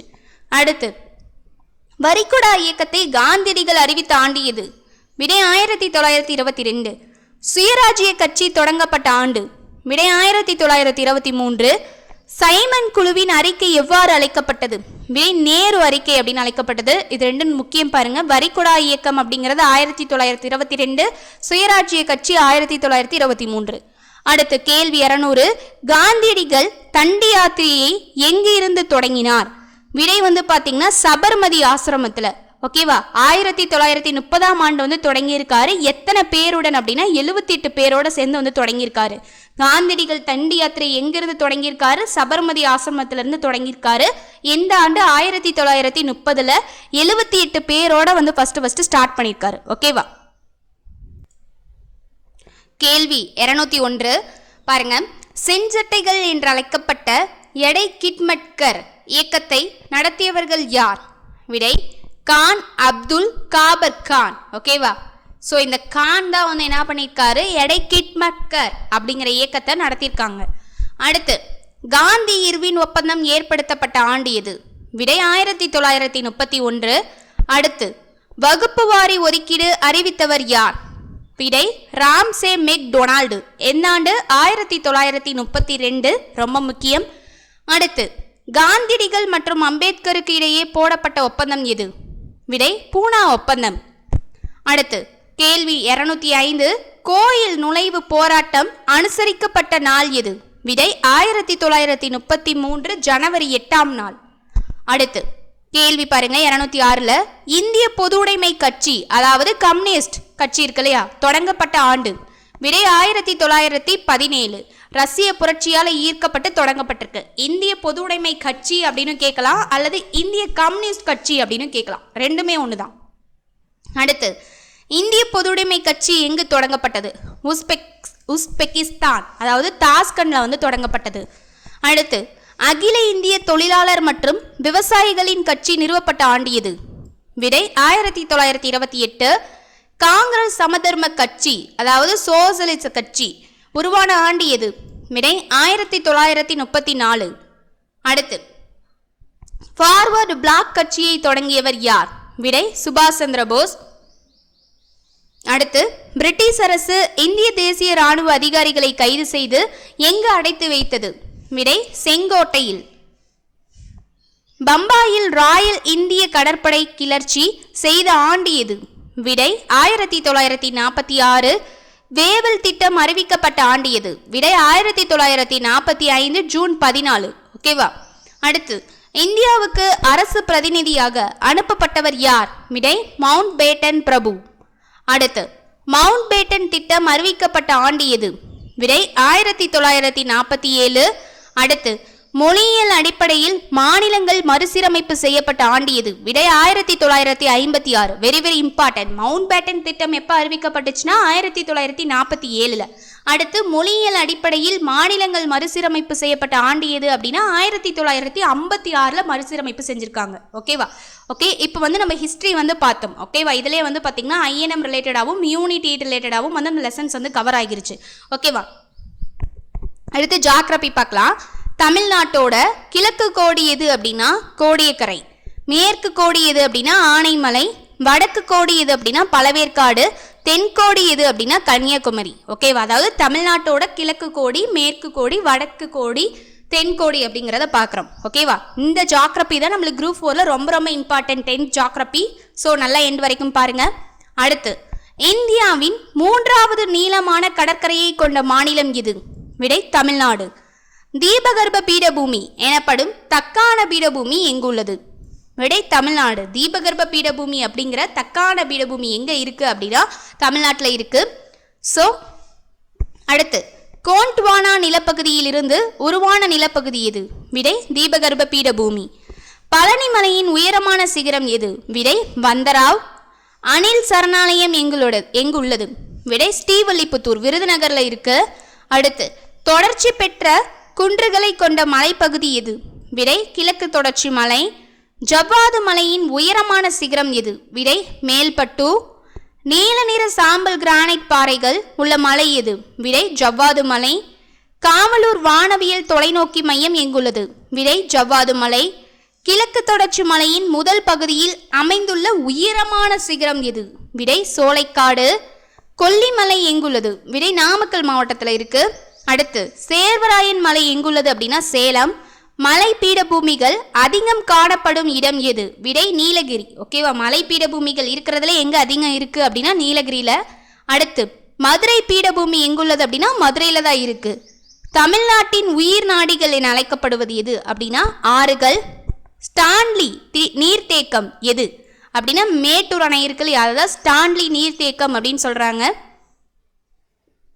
அடுத்து காவிரி டெல்டா பகுதிகளில் கிளையாறுகளால் உண்டான வலைப்பின்னல் போன்ற அமைப்பு எவ்வாறு அழைக்கப்படுகிறது? விடை தென்னிந்தியாவின் தோட்டம் என அழைக்கப்படுகிறது. அடுத்து அகத்திய முனைவரோடு தொடர்புடைய ஆறு எது? விடை தாமிரபரணி. தமிழ்நாட்டின் சராசரி மழையளவு என்ன அப்படின்னா 958.5 மில்லிமீட்டர். ஓகேவா. அடுத்து தமிழ்நாட்டோட வெப்பநிலை பாருங்க 18 டிகிரியிலிருந்து 43 டிகிரி செல்சியஸ் வரை. அடுத்து இப்போ தமிழ்நாட்டுக்கு பருவகாலம் பார்க்கலாம். குளிர்காலம் அப்படின்னா ஜனவரியிலிருந்து பிப்ரவரி வரைக்கும். கோடைக்காலம் அப்படின்னா மார்ச்லேருந்து மே வரைக்கும். ஓகேவா, இப்போ நம்மளுக்கு அதானே போய்கிட்டு இருக்கு. அடுத்து தென்மேற்கு பருவக்காற்று அப்படின்னா ஜூன்லேருந்து செப்டம்பர் வரைக்கும். வடகிழக்கு பருவக்காற்று அப்படின்னா அக்டோபர்லேருந்து டிசம்பர் வரைக்கும். ஓகேவா. அடுத்து கேள்வி 239 பாருங்க. தமிழ்நாட்டின் குளிர்கால வெப்பநிலை என்ன? 15 டிகிரி செல்சியஸ்லேருந்து 25 டிகிரி செல்சியஸ் வரைக்கும். கடகரேகைக்கு தென்பகுதியில் அமைந்திருப்பது? விடை தமிழ்நாடு. தமிழ்நாட்டில் அதிக மழை பெறும் பகுதி எது? விடை சின்ன கல்லார், வால்பாறையில் இருக்கு. அடுத்து ரீகர் மண் எது? விடை கரிசல் மண் அல்லது பருத்தி மண். இது ரெண்டையும் தான் என்னன்னு சொல்றாங்க, ரீகர் மண் அப்படின்னு சொல்றாங்க. அடுத்து வளமற்ற மண் எது? விடை சரளை மண். தமிழ்நாட்டில் சோழமண்ட பகுதிகளில் மட்டுமே காணப்படும் மண் எது? விடை உவர் மண். தமிழ்நாட்டில் இருக்க சோழமண்டல பகுதிகளில் மட்டுமே காணப்படக்கூடிய மண் எது அப்படின்னா உவர் மண். அடுத்து தமிழ்நாட்டில் மிக குறைவான மழை பெறும் பகுதிகளில் காணப்படும் காடுகள் எது? அதை எப்படி சொல்லுவாங்கன்னா வெப்பமண்டல முட்புதர் காடுகள் அப்படின்னு சொல்லுவாங்க. அடுத்து லத்தீன் மொழியான அகர் மற்றும் கல்சரா என்பதிலிருந்து பெறப்பட்ட வார்த்தை எது? விடை அக்ரிகல்ச்சர். அடுத்து தமிழ்நாடு நெல் ஆராய்ச்சி நிறுவனம் எங்குள்ளது? விடை தஞ்சாவூர்ல ஆடுதுறையில் இருக்கு. 1985 தொடங்கப்பட்டது. ஸோ தமிழ்நாட்டின் நெற்களஞ்சியம் என்று அழைக்கப்படுவது எது அப்படின்னா தஞ்சாவூர். ஸோ அங்கதான் என்ன இருக்கு, நெல் ஆராய்ச்சி நிறுவனம் தஞ்சாவூர்ல ஆடுதுறையில இருக்கு. அடுத்து தமிழ்நாட்டின் முக்கியமான உணவு பயிர் எது? விடை நெல். நெல் உற்பத்தி செய்யும் மாநிலங்களில் எத்தனையாவது இடத்தில் நம்ம தமிழ்நாடு இருக்கு அப்படின்னா 3வது இடத்துல இருக்கு. அடுத்து தமிழ்நாட்டின் நெற்களஞ்சியம் எது? விடை காவிரி டெல்டா பகுதி. அடுத்து இந்திய திணைப்பயிர்களின் தேசிய ஆண்டாக அனுசரித்த ஆண்டு எது? விடை 2018. உலக உணவு கழகம் எந்த ஆண்டை சர்வதேச திணைப்பயிர்கள் ஆண்டாக அனுசரிக்க தீர்மானித்திருக்கிறது அப்படின்னா விடை 2023. ஓகேவா. அடுத்து தமிழ்நாட்டில் கொண்டைக்கடலை உற்பத்தியில் முதன்மை மாவட்டம் எது? விடை கோவை. ஸோ இதெல்லாம் யூனிட் 9 ரிலேட்டடாக ரொம்ப இம்பார்ட்டன்ட், பார்த்துக்கோங்க. அடுத்து மாநிலத்தின் முக்கிய எண்ணெய் வித்து பயிர் எது? விடை நிலக்கடலை. இந்த தமிழ்நாட்டில் ஃபஸ்ட்டு, தமிழ்நாட்டில் அதிகமாக இருக்கிறது, இது எல்லாமே யூனிட் 9 ரிலேட்டடான கொஸ்டின். ஸோ நல்லா படிச்சுக்கணும். ஓகேவா. அடுத்து ஓராண்டு பயிர் எது? ஓராண்டு பயிர் எது அப்படின்னா கரும்பு. ஸோ ஓராண்டு வரைக்கும் இந்த பயிர் விளைச்சல் பார்த்திங்கன்னா இருக்கும். ஸோ அது வரைக்கும் எதுவுமே பண்ண முடியாது. அடுத்து தமிழ்நாட்டின் முக்கிய வாணிப பயிர் எது அப்படின்னா கரும்பு தான். அடுத்து வெப்பமண்டல பகுதியில் அதிகம் வளர்வது? விடை கரும்பு. அதிக வெப்பம் மற்றும் அதிக மழை தேவைப்படும் பயிர் எது அப்படின்னா கரும்பு. அதிக வெப்பமும் தேவை, அதிக மழையும் தேவை. ஸோ இந்த கிளைமேட்டுக்கு ஏற்ற மாதிரி இருக்கும். ஏன் அப்படின்னா ஓராண்டு பயிர் இல்லையா. ஸோ அப்போ அதிக மழை காலத்தில் மழையும் வரும், அதே போல் வெப்ப காலத்தில் வெப்பமும் இருக்கும். ஸோ இது ஏற்ற இதாக இந்த கரும்பு மட்டும்தான் பயிரிட முடியும். அடுத்து இலைப்பயிர் எது? விடை பருத்தி. சிக்கோனா எங்கு பயிரிடப்படுகிறது? விடை ஆனைமலை பகுதி. காஃபி தேயிலை உற்பத்தியில் தமிழ்நாட்டின் இடம் என்ன? விடை 2வது. ஏழைகளின் பசு என அழைக்கப்படும் விலங்கு எது? இந்தியாவின் வெள்ளாடுகள். அடுத்து காவிரி ஆறு சமவெளியில் நுழையும் பகுதியில் கட்டப்பட்ட அணை எது? விடை மேட்டூர் அணை. இந்தியாவின் மண் மற்றும் கல் கலவையால் கட்டப்பட்ட அணை எது? விடை பவானிசாகர் அணை. தென்பெண்ணை ஆற்றின் குறுக்கே கட்டப்பட்ட அணை எது? விடை கிருஷ்ணகிரி அணையும் சாத்தனூர் அணையும். அடுத்து சிறிய பிருந்தாவனம் எங்குள்ளது? விடை வைகை அணை. பாபநாசம் அணையின் இன்னொரு பெயர் என்ன? விடை கரையார் அணை. தமிழ்நாடு மற்றும் கேரளா முயற்சியால் கட்டப்பட்ட அணை எது? விடை பரம்பிக்குளம் ஆழியாறு திட்டம். அடுத்து பரம்பிக்குளத்தில் கொண்டு வரப்பட்ட ஆழியாறு திட்டம். அடுத்து தமிழ்நாட்டில் நிலக்கரி படிமங்கள் எங்கு காணப்படுகிறது? விடை ராமநாதபுரம். தமிழ்நாட்டில் எண்ணெய் மற்றும் இயற்கை வாயு படிவம் எங்கு காணப்படுகிறது? விடை காவிரி வடிநில பகுதி.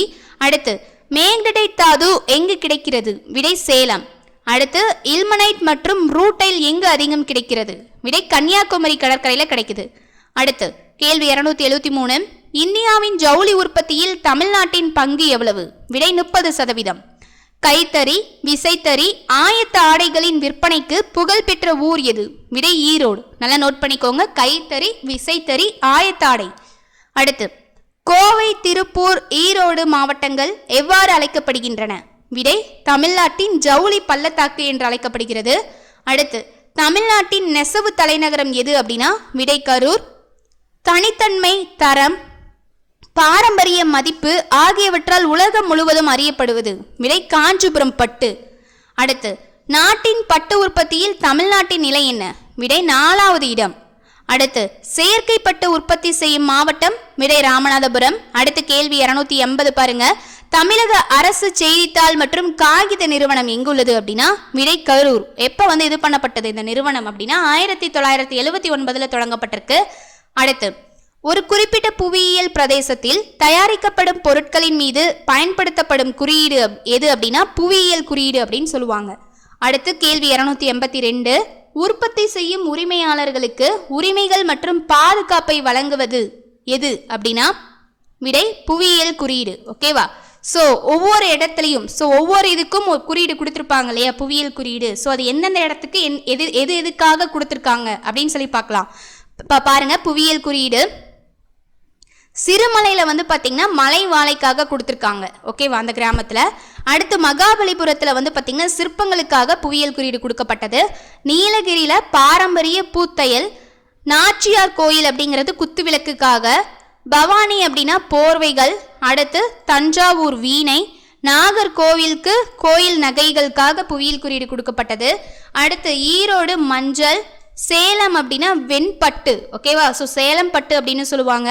அடுத்து மதுரை அப்படின்னா சுங்கடி சேலைக்காக குறியீடு கொடுக்கப்பட்டது.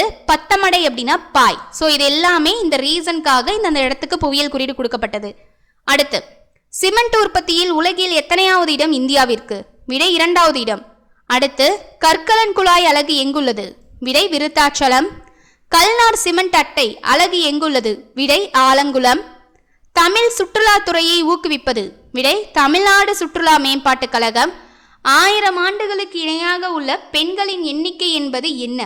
விடை பாலின விகிதம். ஸோ பாலின விகிதம் அப்படிங்கிறது 1000 ஆண்களுக்கு எவ்வளோ பெண்கள் இருக்காங்க அப்படிங்கிறத கம்பேர் பண்ணி எடுக்கிறதா இந்த பாலின விகிதம்.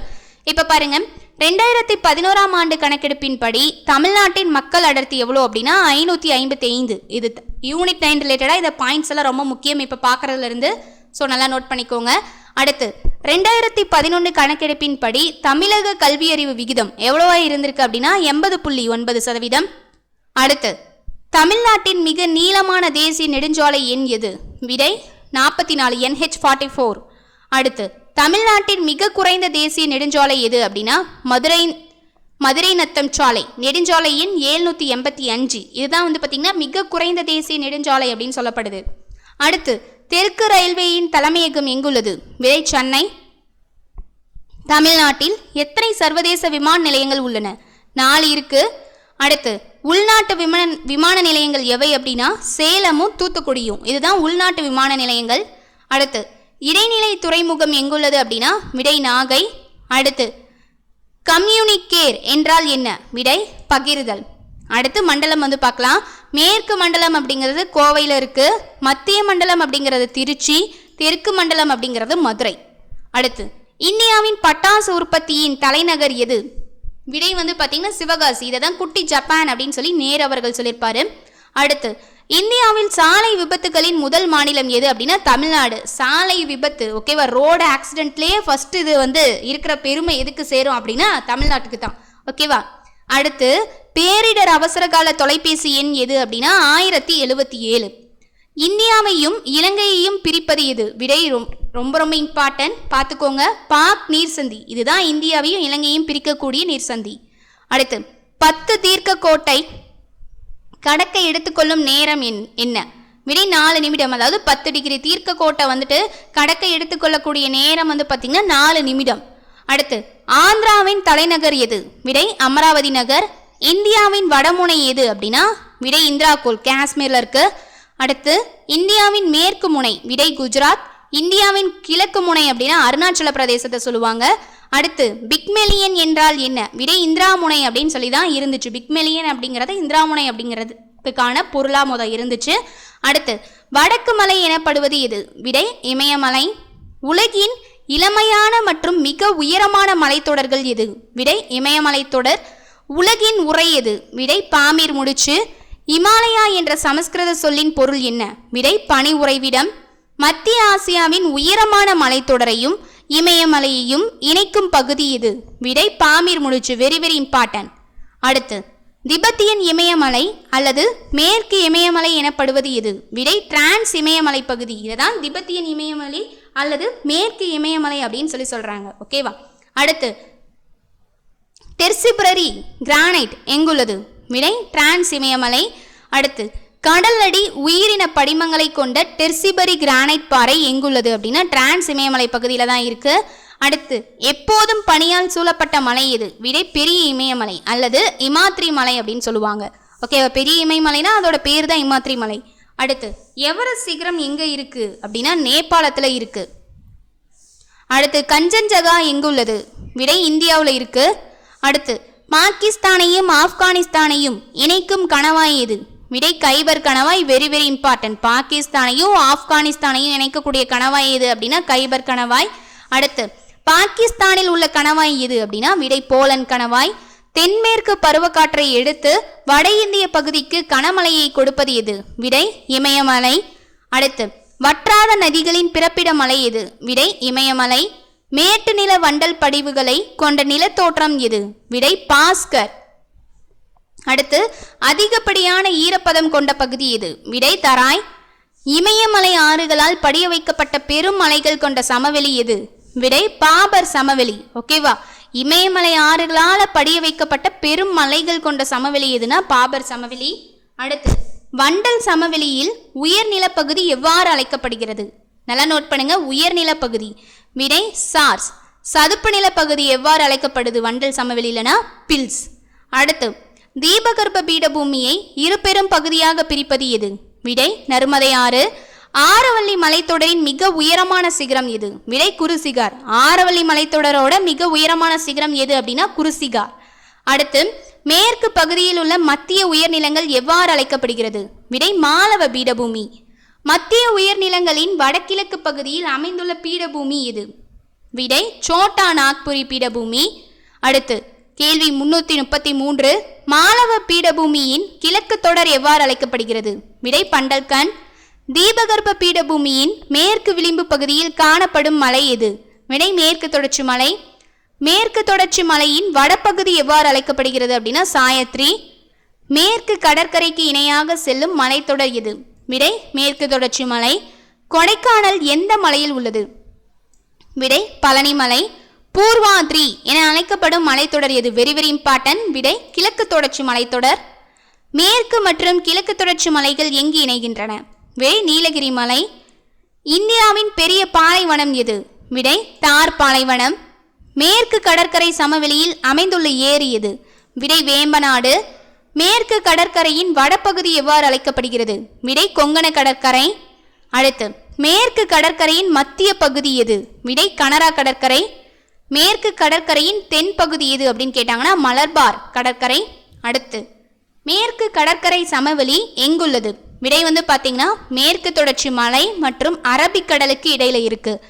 அடுத்து மகாநதிக்கும் கிருஷ்ணா நதிக்கும் இடைப்பட்ட பகுதி எவ்வாறு அழைக்கப்படுகிறது? விடை வட சர்க்கார். ஓகேவா? சர்க்கார் அப்படின்னு அழைக்கப்படுது. மகாநதிக்கும் கிருஷ்ணா நதிக்கும் இடைப்பட்ட பகுதி எவ்வாறு அழைக்கப்படுது?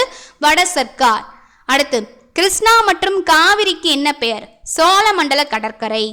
இந்தியாவின் மிகப்பெரிய காயல் ஏரி எது? விடை சிலிக்கா ஏரி. Very very important question.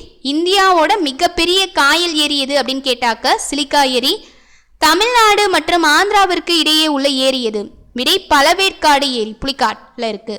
அடுத்து கோதாவரி ஆற்றுக்கும் கிருஷ்ணா ஆற்றுக்கும் இடையே உள்ள ஏரி?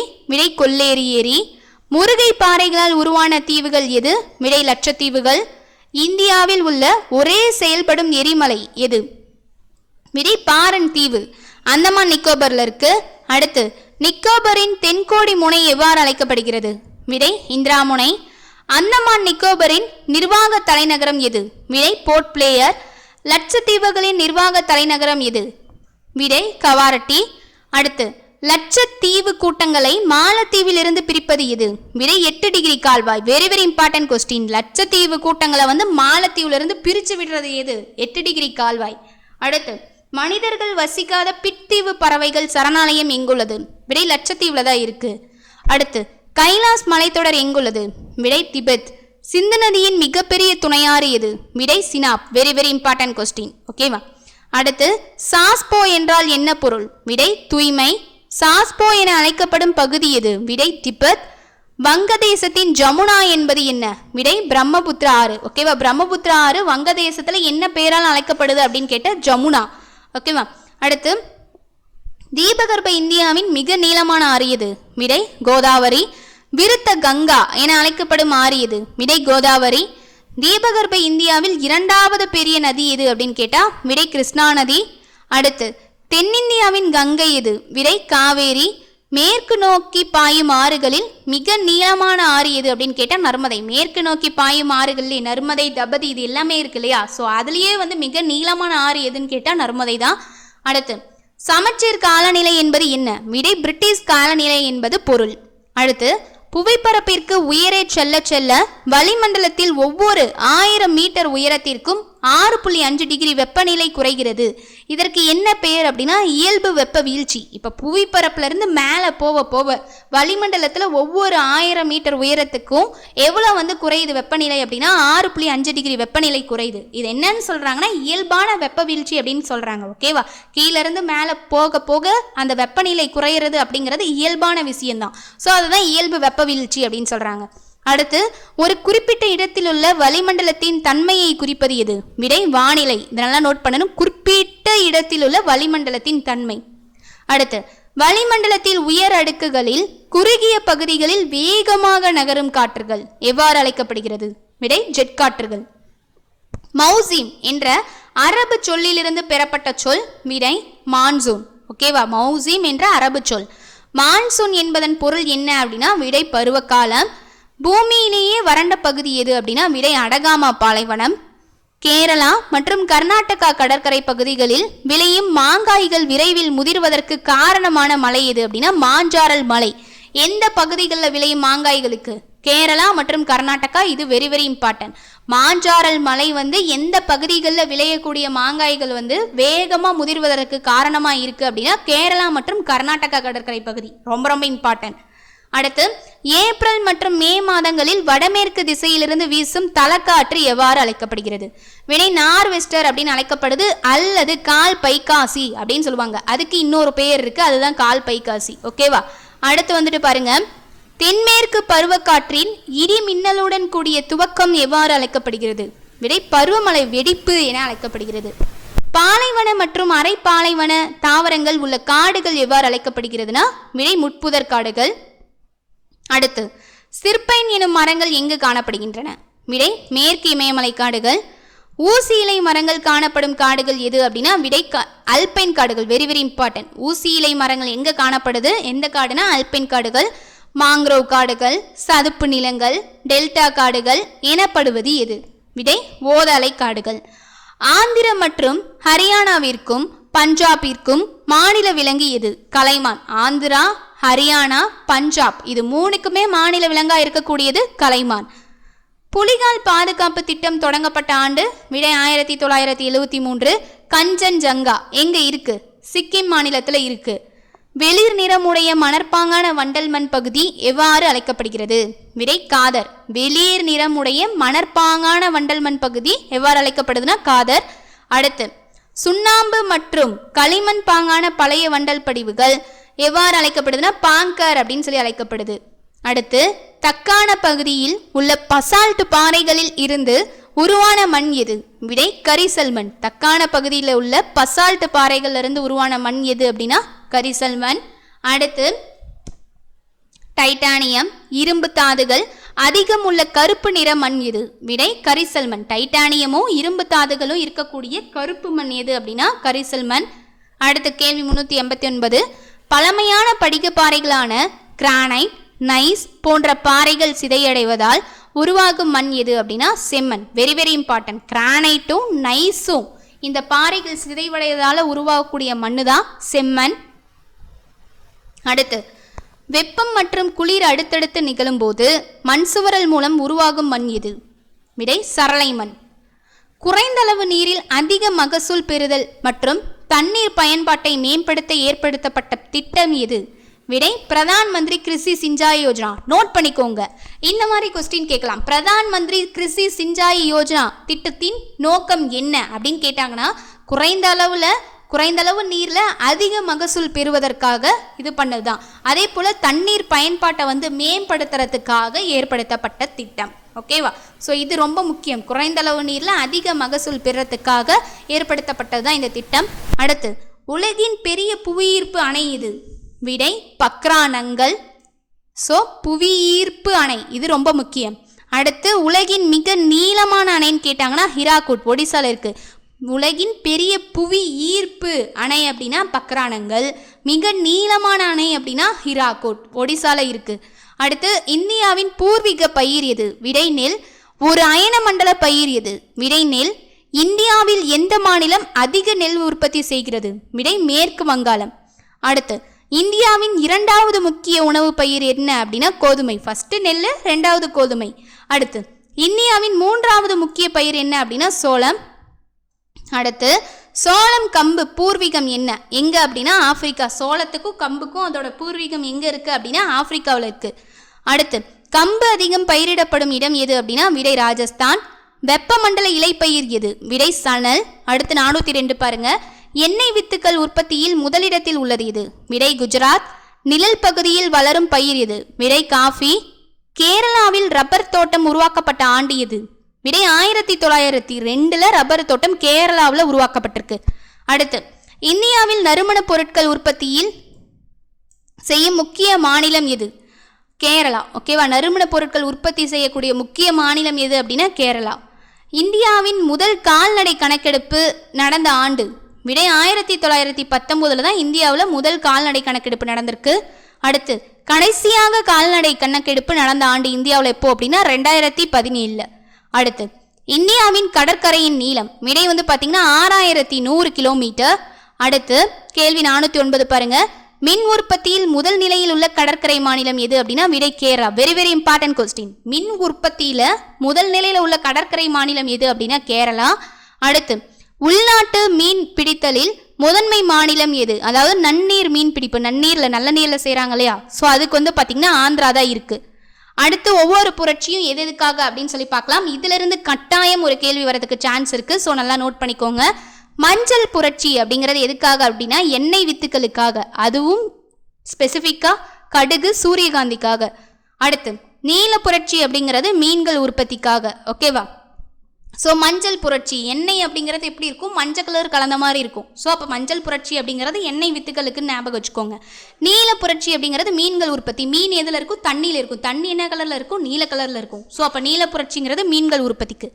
தங்க நூலிலை புரட்சி அப்படின்னா சணல் உற்பத்தி. சணலிருந்து என்ன பண்ணுறாங்க? நூல் எடுக்கிறாங்க. அப்போது தங்க நூலிலை புரட்சி அப்படிங்கிறது சணல் உற்பத்திக்கு. அடுத்தது பொன் புரட்சி அப்படின்னா பழங்கள், தேன், தோட்டக்கலை பயிர். ஸோ பழங்கள், தேன் இதெல்லாம் எப்படி இருக்கும்? சாப்பிட்றதுக்கு அப்படியே ஸ்வீட்டாக இருக்க மாதிரி இருக்கும். அப்போ அது நம்மளுக்கு கிடைச்சதுன்னா என்ன? அது பொண்ணே நம்ம கையிலுக்கு கிடைச்ச மாதிரி. அப்போ பொன் புரட்சி அப்படிங்கிறது பழங்கள், தேன், தோட்டக்கலை பயிர்க்காக. அடுத்து சாம்பல் புரட்சி அப்படின்னா உரங்கள். உரம் அப்படிங்கிறது சாம்பல் கலரில் கலந்த மாதிரி இருக்கும் அப்படின்னு சொல்லி ஞாபகம் வச்சுக்கோங்க, கிரே கலரில். ஸோ அப்போ சாம்பல் புரட்சிங்கிறது உரங்களுக்காக. அடுத்து இளஞ்சிவப்பு புரட்சி அப்படின்னா வெங்காயம். ஸோ இளஞ்சிவப்பு கலந்த மாதிரி அது தோல் இருக்குமா? ஸோ அப்படி ஞாபகம் வச்சுக்கோங்க. அடுத்தது இறால் உற்பத்திக்காகவும். இது மேக்சிமம் மருந்து பொருட்களுக்கு கேட்டது கிடையாது. வெங்காயத்துக்கும் இறால் உற்பத்திக்கும் இளஞ்சிவப்பு புரட்சி அப்படிங்கிறத அடிக்கடி கேட்டிருக்காங்க. ஸோ அப்போ வெங்காயம், இறால், மருந்து பொருள்கள் இதுக்கான புரட்சினா இளஞ்சிவப்பு புரட்சி. அடுத்தது வெள்ளி புரட்சி அப்படின்னா முட்டை கோழிகள், இது வெள்ளி விலையில விற்குது, ஓகேவா, முட்டையும் கோழிகளும். ஸோ வெள்ளி புரட்சி அப்படின்னு ஞாபகம் வச்சுக்கோங்க. இதுவே வெள்ளி இலை புரட்சி அப்படின்னா பருத்தி, இதுவுமே பருத்தியும் வெள்ளி விலையில தான் விற்குது. ஸோ வெள்ளி இலை, பருத்தி அப்படிங்கிறது இலைனால வெள்ளி இலை அப்படின்னு ஞாபகம் வச்சுக்கோங்க. அடுத்தது சிவப்பு புரட்சி அப்படின்னா இறைச்சி, ஓகேவா. இறைச்சி எந்த கலர்ல இருக்கும், மேக்சிமம் சிவப்பு கலர்ல தான் இருக்கும். தக்காளியும் சிவப்பு கலர்ல தான் இருக்கும். அப்போ சிவப்பு புரட்சி அப்படிங்கிறது இறைச்சி தக்காளி. இதுவே இளஞ்சிவப்புன்னு கேட்டாங்கன்னா இறால். அடுத்து பசுமை புரட்சி அப்படிங்கிறது உணவு தானியங்கள், அனைத்து வேளாண் உற்பத்தி. ஸோ செய்யக்கூடிய விவசாயம் எல்லாமே எந்த கலரில் தான் இருக்கும், ஸோ க்ரீனில் தான் இருக்குமா. ஸோ உணவு தானியங்கள் அப்படிங்கிறது பயிரில் இருந்து தான் வருது. ஸோ அப்போ அது என்ன கலரில் இருக்கும், பச்சை கலரில் இருக்கும். அதனால அது பசுமை புரட்சி அப்படின்னு ஞாபகம் வச்சுக்கோங்க. அடுத்து வெண்ணெய் புரட்சி, அதாவது வெண்மை புரட்சி. வெண்மை புரட்சி அப்படிங்கிறது எதுக்காக அப்படின்னா பால் உற்பத்தி. பால் உற்பத்தி என்ன கலரில் இருக்கும், பால் அப்படிங்கிறது வெள்ளை கலரில் இருக்கும். ஸோ வெண்மை புரட்சி. அடுத்து வட்ட புரட்சி அப்படின்னா உருளைக்கிழங்கு. உருளைக்கிழங்கு எப்படி இருக்கும், அப்படி வட்டமாக இருக்குமா. ஸோ வட்ட புரட்சி. பழுப்பு புரட்சி அப்படின்னா தோலுக்காகவும் கொக்கோக்காகவும், ஓகேவா, பழுத்து போயிடும், ஓகேவா, தோலே பழுத்து போயிடும், அடிச்சுன்னு வச்சுக்குவே தோல் பழுத்துருன்னு சொல்கிறாங்களே. ஸோ இப்போ பழுப்பு புரட்சி அப்படிங்கிறது தோலுக்காகவும் கொக்கோக்காகவும்.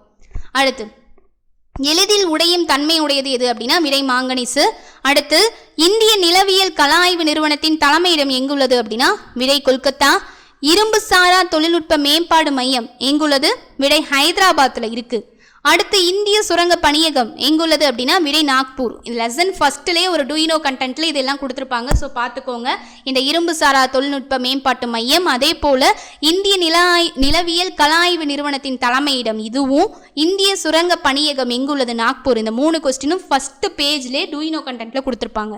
அடுத்து தாமிரத்தை துத்தநாகத்துடன் கலந்தால் கிடைப்பது தான் என்ன, விடை பித்தளை. தாமிர படிவு அதிகமுள்ள மாநிலம் எது, விடை ராஜஸ்தான். அலுமினியத்தின் ஒரு வகை ஆக்சைடு எது, விடை அலுமினியம், ஓகேவா. அடுத்து கால்சியம் சல்பேட்டின் நீர்ம கனிமம் எது, விடை ஜிப்சம். கருப்பு தங்கம் எது அப்படின்னா விடை நிலக்கரி. பெட்ரோலியமும் கொடுப்பாங்க, ஆனால் 10th புக்கில் கருப்பு தங்கம் அப்படிங்கிறத நிலக்கரியை தான் சொல்லியிருக்காங்க, ஓகேவா. ஸோ ரெண்டுமே ஒரே ஆப்ஷனில் கொடுக்க மாட்டாங்க. ஸோ அதை பார்த்து நீங்கள் செலக்ட் பண்ணிக்கோங்க. அடுத்து நிலக்கரி அதிகம் உற்பத்தி செய்யும் மாநிலம் எது, விடை ஜார்க்கண்ட். பெட்ரோலிய பகுதிகளுடன் இணைந்து காணப்படுவது எது, விடை இயற்கை எரிவாயு. தேசிய அனல் மின் நிறுவனம் தொடங்கப்பட்ட ஆண்டு என்ன, விடை 1975. Very important. தேசிய அனல் மின் நிறுவனம் 1975. யுரேனியம் தோரியத்திலிருந்து கிடைப்பது எது, விடை அணுசக்தி. இந்திய தேசிய நீர்மின் சக்தி நிறுவனம் எங்குள்ளது, விடை பரிதாபாத்தில் இருக்கு. அடுத்து இந்தியாவின் சூரிய மின்சக்தி நிறுவன தலைமையிடம் எங்குள்ளது, விடை டெல்லி. அதிக காற்றாலை உள்ள மாநிலம் எது, விடை தமிழ்நாடு. கடல் சக்தி அலை மின்னலை எங்குள்ளது, விடை விளிஞ்சம். திருவனந்தபுரத்தில் இருக்கு, திருவனந்தபுரத்தில் விளிஞ்சத்தில் இருக்கு. அடுத்து பருத்தி இலையில் இருந்து விதைகளை பிரித்தெடுக்கும் முறைக்கு என்ன பெயர், விடை ஜின்னீஸ். அடுத்து போதுமான காற்றோட்ட வசதியற்ற இடங்களில் வேலை செய்யும் பாஞ்சாலை தொழிலாளர்கள். பஞ்சாலை தொழிலாளர்கள் பஞ்சு நுண்துகள்களால் ஏற்படும் எந்த நோயினால் பாதிக்கப்படுகின்றனர்.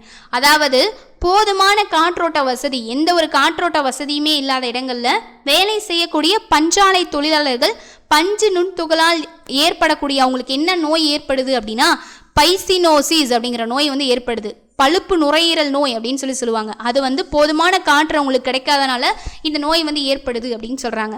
அடுத்து தேசிய சணல் வாரியத்தின் தலைமையகம் எங்குள்ளது, விடை கொல்கத்தா. இந்திய அணுசக்தி நிறுவனம் எங்குள்ளது, விடை மும்பை. மத்திய பட்டு ஆராய்ச்சி தொழில்நுட்ப நிறுவன தலைமையகம் எங்குள்ளது, விடை பெங்களூர். பட்டு உற்பத்தியில் முதன்மை மாநிலம் எது, விடை கர்நாடகா. அடுத்து இரும்பு எஃகு தொழிற்சாலை முதலில் தமிழ்நாட்டில் எங்கு தொடங்கப்பட்டது அப்படின்னா போர்ட்டோ நாவோவில் தொடங்கப்பட்டது. அடுத்து இந்தியாவில் காகித உற்பத்தியில் முதன்மை மாநிலம் எது, விடை மேற்கு வங்கம். ஆசியாவின் டெட்ராய்ட் எனப்படும் ஊர் எது, விடை சென்னை, ஓகேவா. எதனால அப்படி சொல்றாங்க ஆசியாவின் டெட்ராய்ட் அப்படின்னா அதிக வாகன தொழிற்சாலைகள்லாம் அங்கே இருக்கிறதுனால, அதிக வாகன தொழிற்சாலை இது எல்லாமே இருக்கிறதுனால, அது மட்டும் இல்லாமல் மேக்சிமான வசதி அங்கே இருக்கு. அடுத்து இந்தியாவில் உற்பத்தி செய்யும் திட்டம் தொடங்கப்பட்ட ஆண்டு ஏதாவது, அதாவது மேக் இன் இந்தியா திட்டம் எப்போ தொடங்கப்பட்டுச்சு, 2004. Very very important. அடுத்து இந்தியாவில் மிக குறைந்த மக்கள் தொகை கொண்ட மாநிலம், விடை சிக்கிம். இந்தியாவில் மிக குறைந்த மக்கள் அடர்த்தி கொண்ட மாநிலம், விடை அருணாச்சல பிரதேசம். இந்தியாவில் மிக அதிக மக்கள் அடர்த்தி கொண்ட மாநிலம்னா பீகார். குறைந்த அப்படின்னா அருணாச்சல பிரதேசம், அதிகம் அப்படின்னா பீகார். அடுத்து யூனியன் பிரதேசங்களில் அதிக மக்கள் அடர்த்தி கொண்ட மாநிலம் எது அப்படின்னா விடை டெல்லி. இதெல்லாம் யூனிட் 9 ரிலேட்டடாக very very important points note பண்ணிக்கோங்க. அடுத்து குறைந்த மக்கள் அடர்த்தி கொண்ட மாநிலம் எது அப்படின்னா விடை அந்தமான் நிக்கோபர். அடுத்து மக்கள் தொகை எதிர்மறை வளர்ச்சி விகிதம் பதிவான ஆண்டு எது? விடை 1921. மக்களியல் வரலாற்றில் பெரும் மக்களியல் பிளவு ஆண்டு எது அப்படின்னா விடை 1921 தான். ஸோ அதுதான் எதிர்மறை வளர்ச்சி விகிதம் அப்படின்னு சொல்கிறாங்க. அடுத்து மக்கள் தொகை அதிவேக வளர்ச்சி எவ்வாறு அழைக்கப்படுகிறது? விடை மக்கள் தொகை வெடிப்பு என அழைக்கப்படுகிறது. ஒரு வருடத்தில் 1000 மக்கள் எண்ணிக்கையில் உயிருடன் பிறந்த குழந்தைகளின் எண்ணிக்கை. விடை பிறப்பு விகிதம். ஸோ 1000 குழந்தைகள் பிறக்குது இல்லையா, அதை வச்சு எடுக்கக்கூடியதான் பிறப்பு விகிதம். அதே போல் 1000 குழந்தைகளை கம்பேர் பண்ணி அதில் இறக்கக்கூடிய குழந்தைகளை வச்சு எடுக்கக்கூடிய விகிதம் தான் இறப்பு விகிதம். அடுத்து மக்கள் தொகையில் 1000 ஆண்களுக்கு உள்ள பெண்களின் எண்ணிக்கை யாது அப்படின்னா பாலின விகிதம் அப்படின்னு சொல்லுவாங்க. 1000 ஆண்களுக்கு ஒப்பிட்டு பெண்களையும் கம்பேர் பண்ணி விகிதம் எடுக்கிறாங்க இல்லையா, ஸோ அதுதான் பாலின விகிதம். அடுத்து அதிக பாலின விகிதம் உள்ள யூனியன் பிரதேசம் எது? விடை அதாவது பெண்கள் அதிகமாக இருக்கிறது. விடை கேரளாவிலையும் புதுச்சேரியிலையும். அடுத்து மாநிலம் அப்படின்னு கேட்டாங்கன்னா அது கேரளா. யூனியன் பிரதேசம் அப்படின்னு கேட்டாங்கன்னா இது புதுச்சேரி, நோட் பண்ணிக்கோங்க. அடுத்து குறைந்த பாலின விகிதம் உள்ள யூனியன் பிரதேசம் எது அப்படின்னா டையூ டாமன். அடுத்து குறைந்த அளவு எழுத்தறிவு பெற்ற மாநிலம் எது அப்படின்னா விடை பீகார். இந்தியாவில் மிகுந்த நகர்ப்புற மக்கள் தொகை கொண்ட மாநிலம் எது அப்படின்னா விடை கோவா. மக்கள் தொகையில் 1 மில்லியனுக்கும் அதிகமான மக்கள் கொண்ட நகரங்கள் எவ்வாறு அழைக்கப்படுகின்றன அப்படின்னா மில்லியன் நகரங்கள் அப்படின்னு அழைக்கப்படுதான். அடுத்து 10 மில்லியனுக்கும் அதிகமான மக்கள் தொகை கொண்ட நகரங்கள் எவ்வாறு அழைக்கப்படுகிறது? விடை மெகா நகரங்கள். அடுத்து குறைந்த நகரமயமாக்கப்பட்ட மாநிலம் எது அப்படின்னு கேட்டால் விடை இமாச்சல் பிரதேசம். அடுத்து இந்தியாவின் மிக நீளமான தேசிய நெடுஞ்சாலைகள் யாரால் அமைக்கப்பட்டு பராமரிக்கப்படுகிறது? விடை மாநில பொதுப்பணித்துறையால். இந்தியாவில் தேசிய நெடுஞ்சாலை ஆணையம் அமைக்கப்பட்ட ஆண்டு எது? விடை 1995. இந்தியாவின் முதல் ரயில் போக்குவரத்து எது? விடை மும்பை டு தானே. இதற்கிடையில் ஏற்படுத்தப்பட்டதான் முதல் ரயில் போக்குவரத்து இந்தியாவிலேயே. அடுத்து இந்தியாவின் ரயில்வேயின் தலைமையகம் எங்குள்ளதுன்னா விடை டெல்லி. ரயில்வே ஆனது இந்தியன் ரயில்வே என்ற பெயருடன் தேசியமயமாக்கப்பட்ட ஆண்டு எது? விடை 1952ஆம் ஆண்டு. இந்தியாவின் முதல் புறநகர் ரயில் போக்குவரத்து தொடங்கப்பட்ட ஆண்டு எது? மும்பையில் 1925ஆம் ஆண்டு தொடங்கியிருக்காங்க. அடுத்து இந்தியாவின் அதிவேக ரயில் எது? விடை காத்திமன். அடுத்து கொங்கன் ரயில்வே அமைக்கப்பட்ட ஆண்டு எது? விடை 1998.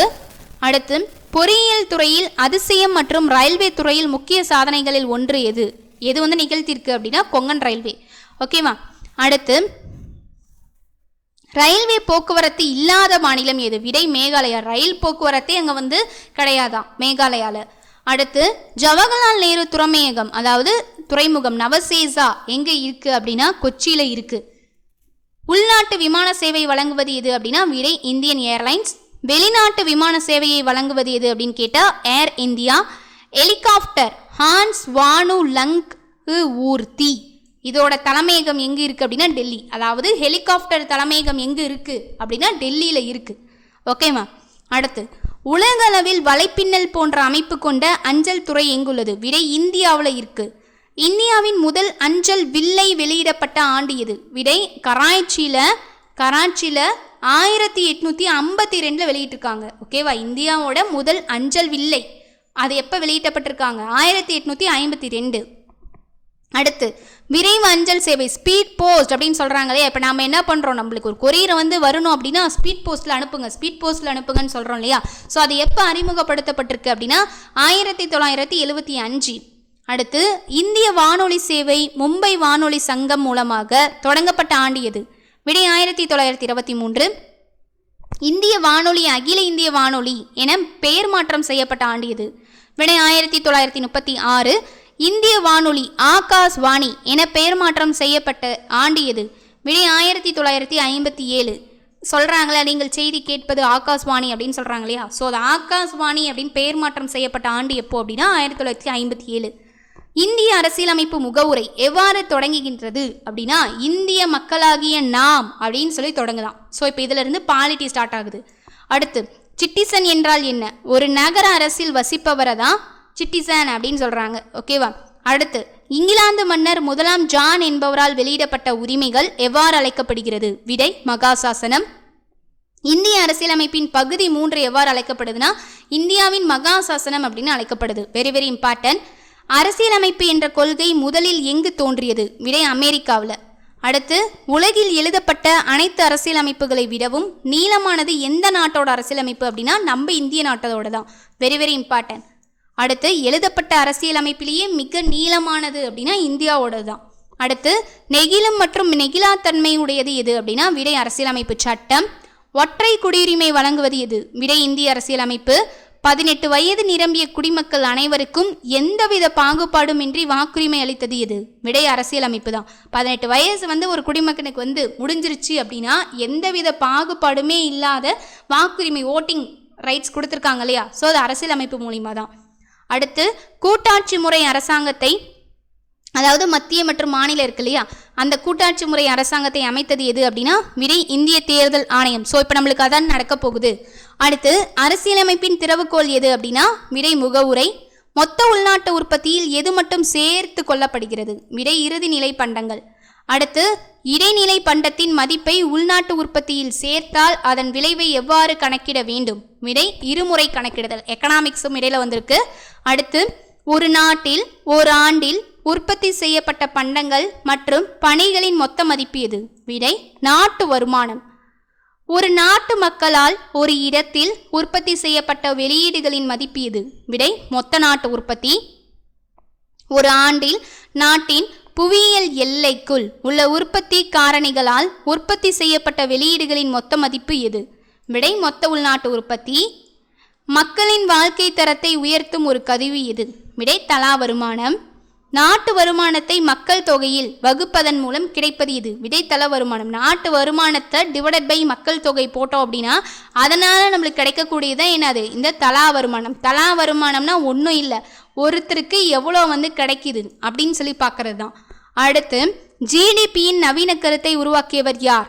விடை சைமன் குஸ்டட். அடுத்து, ஜிடிபியின் ஆவணங்களை பாதுகாப்பது எது? விடை மத்திய புள்ளியியல் அமைப்பு. மனிதவள மேம்பாட்டு குறியீடு என்ன? விடை HDF. ஓகேவா? HDI சொல்கிறாங்க இல்லையா? ஸோ மனித மேம்பாட்டு குறியீடு அப்படின்னா HDI.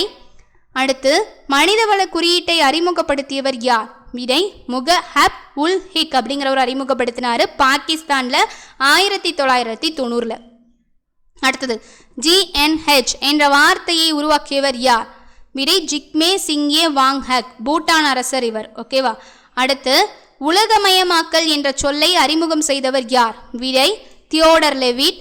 ஐரோப்பாவிலிருந்து இந்தியாவிற்கு நன்னம்பிக்கை முனை வழியாக புதிய கடல் பாதை கண்டுபிடித்தவர் யார்? விடை வாஸ்கோ ட காமா. இந்தியாவில் தச்சுக்காரர்களின் தலைநகரம் என்று அழைக்கப்படுவது எது அப்படின்னு கேட்டாங்கன்னா புலிகாட். நோட் பண்ணிக்கோங்க. அடுத்து, நாட்டில் பண்டங்களையும் பணிகளையும் உற்பத்தி செய்யும் அல்லது கட்டுப்படுத்தும் ஒரு பொது நிறுவனம் எது? விடை பன்னாட்டு நிறுவனம். ஆங்கிலேயர்களால் சென்னையில் ஒரு வலுவான நிறுவனம் கட்டப்பட்டது எங்க அப்படின்னா ஜார்ஜ் கோட்டை கட்டப்பட்டது. அது எது அப்படின்னு கேட்டிருக்காங்க. ஸோ அதுதான் ஜார்ஜ் கோட்டை. அடுத்து, இந்தியாவில் டங்கல் வரைவை கையெழுத்திடப்பட்ட ஆண்டு எது? விடை 1994. ஆங்கிலேயருக்கு கோல்டன் டயர்மேன் என்ற பட்டத்தை வழங்கியவர் யார்? விடை கோல்கொண்டாவின் சுல்தான் வழங்கியிருக்காரு. ஆங்கிலேயர்களை தங்கள் ராஜ்ய துறைமுகங்களில் இலவசமான வர்த்தகம் செய்ய அனுமதி வழங்கியவர் யார்? விடை கோல்கொண்டாவின் சுல்தான். கிழக்கிந்திய கம்பெனிக்கு நிறுவனம் தொடங்க எலிசபெத் ராணியால் பட்டயம் வழங்கப்பட்ட ஆண்டு எது? விடை 1600 டிசம்பர் 31. ஓகேவா? இதை நோட் பண்ணிக்கோங்க. அடுத்து, தாராளமயமாக்கப்பட்ட வெளிநாட்டு முதலீட்டு கொள்கை அறிவிக்கப்பட்ட ஆண்டு எது? விடை 1991. அந்நிய செலவாணி கட்டுப்பாட்டு சட்டம் வெளியிடப்பட்ட ஆண்டு எது? விடை 1974. இது ரொம்ப இம்பார்ட்டன்ட். அடுத்ததும் பாருங்க, அந்நிய செலவாணி மேலாண்மை சட்டம் இயற்றப்பட்ட ஆண்டுனா விடை 1999. அடுத்து, டங்கல் வரைவு எனும் சட்டத்தை கொண்டு வந்தவர் யார்? விடை ஜெனரல் ஆர்தர் டங்கல். இவரால் தான் டங்கல் வரைவு அப்படின்னு அழைக்கப்படுது. அடுத்து, உலக வர்த்தக அமைப்பு அதாவது WTO இருக்கு இல்லையா, வேர்ல்டு ட்ரேட் ஆர்கனைசேஷன், இந்த நடைமுறைக்கு வந்த ஆண்டு எப்போ அப்படின்னா 1995 ஜனவரி 1.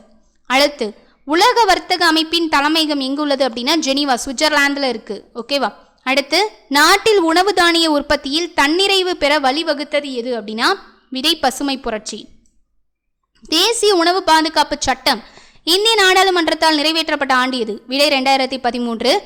தேசிய உணவு பாதுகாப்பு சட்டம் கடைசியாக எந்த மாநிலத்தில் நடைமுறைப்படுத்தப்பட்டதுன்னா தமிழ்நாட்டில் 2016 நவம்பரில் நடைமுறைப்படுத்தப்பட்டிருக்கு. ஸோ இதுதான் கடைசி அப்படிங்கிறது ஞாபகம் வச்சுக்கணும்.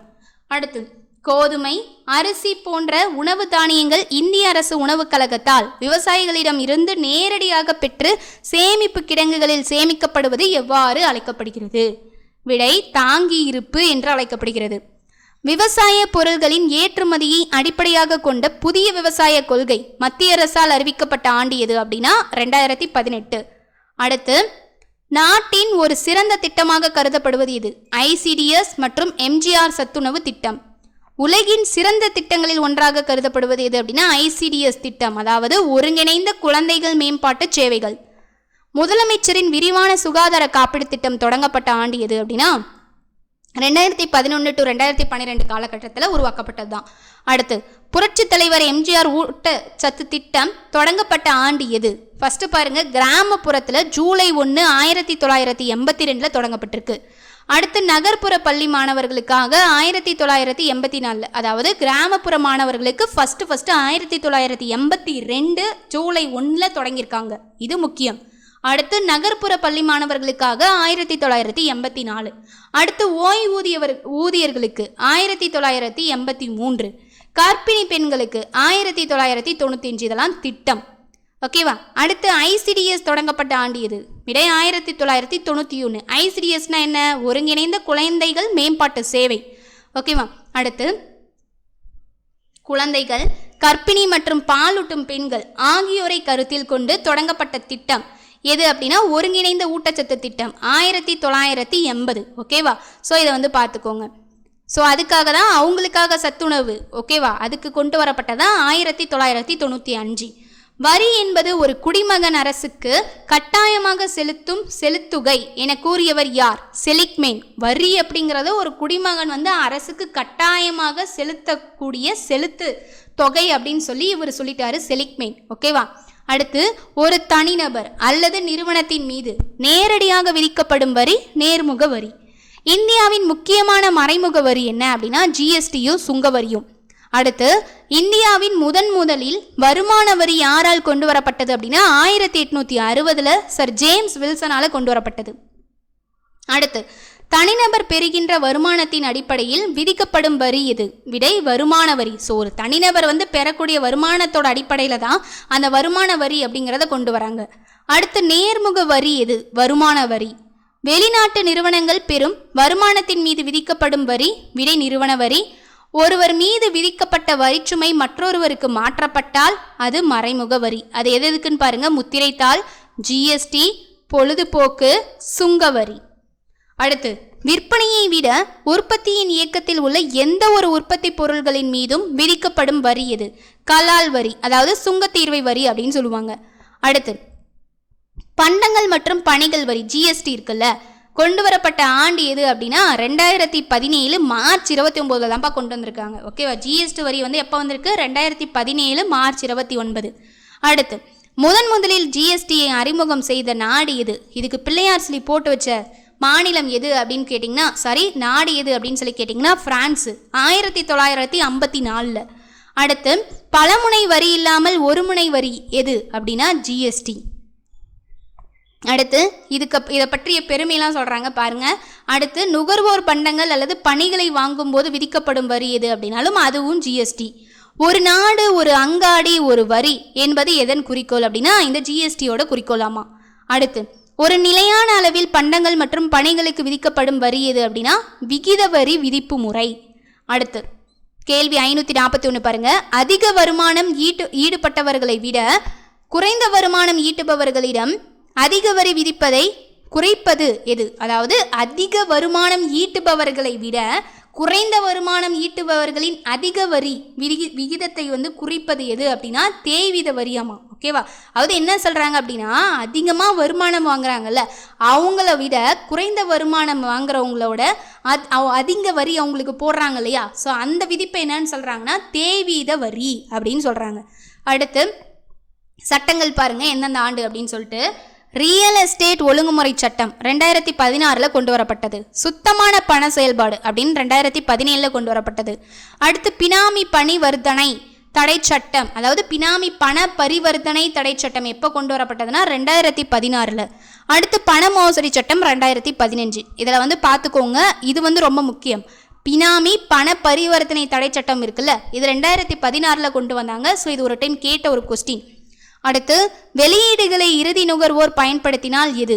விடை நுகர்வோர் பண்டங்கள் துறை. அதாவது வெளியீடுகள் இருக்கு இல்லையா, அதை இறுதி நுகர்வோர் பயன்படுத்தினா அதை என்னன்னு சொல்லுவாங்கன்னா நுகர்வோர் பண்டங்கள் துறைன்னு சொல்லுவாங்க. அடுத்து வெளியீடுகள் மற்றொரு உற்பத்தியாளரால் பயன்படுத்தப்பட்டால் அது மூலதன பண்டங்கள் துறை. அடுத்து தொழில் தொகுப்பு அல்லது மாவட்டங்களின் நன்மைகளை முதலில் கண்டறிந்தவர் யார்? விடை ஆல்பர்ட் மார்சல். அடுத்து தொழிற்தோட்டங்கள் நிறுவப்பட்ட இடம் எது? விடை ஆவடி. இந்தியாவில் அதிக தொழிற்சாலைகள் உள்ள மாநிலம் எது? விடை தமிழ்நாடு தான். மிக அதிகமான தானியங்கி தொழிலை ஒருங்கிணைக்கும் மற்றும் உதிரி பாகங்களை செய்யும் தலைமையிடம் எது? விடை சென்னை. மேசை, துணி, திரைச்சீலைகள், படுக்கை விரிப்புகள் மற்றும் துண்டுகள் போன்ற அலங்கார பொருட்களை ஏற்றுமதி செய்யும் முக்கிய மையம் எது? விடை கரூர். தோல் பதனிடுதல் மற்றும் உற்பத்தி தொழிற்சாலைகள் உள்ள ஊர் எது? விடை ஈரோடு மற்றும் திண்டுக்கல். அடுத்து வரைபட தொழில்நுட்ப கொள்கை கொண்டு வரப்பட்ட ஆண்டு எது? விடை 2018-2019. வரைபட தொழில்நுட்ப கொள்கை எப்போ கொண்டு வந்திருக்காங்க? 2018-2019 காலகட்டத்தில்.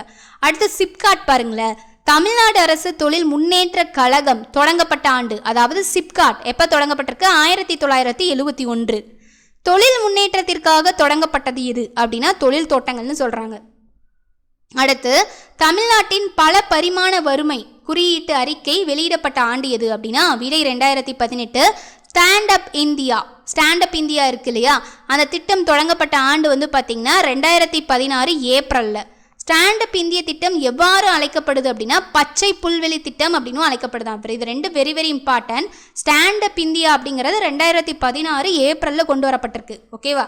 அந்த ஸ்டாண்ட் அப் இந்தியாவுக்கு இன்னொரு பெயர் என்ன இருக்குது அப்படின்னா பச்சை புல்வெளி திட்டம். அடுத்து ஸ்டார்ட் அப் இந்தியா திட்டம் அப்படின்னா 2016 ஜனவரி 16 கொண்டு வரப்பட்டது. ஓகேவா? இது ரெண்டுமே 16. அடுத்து இந்திய அரசின் ஒரு முன்முயற்சி திட்டம் எது அப்படின்னா அதுதான் ஸ்டார்ட் அப் இந்தியா திட்டமா. அடுத்து சிறு நிறுவனங்களுக்காக நிறுவப்பட்ட முதல் தொழில்துறை எது அப்படின்னா தமிழ்நாடு சிறு தொழில் கழகம் 1965 தொடங்கப்பட்டது, நிறுவப்பட்டிருக்கு. அடுத்து MEPZ தலைமையகம் தொடங்கப்பட்ட ஆண்டு எது? அதாவது அப்படின்னா என்னன்னா மெட்ராஸ் ஏற்றுமதி செயலகம் எப்போ தொடங்கியிருக்காங்க? 1984 ஆண்டு. அடுத்து ஒவ்வொரு இதோட ஆண்டையும் பாருங்க.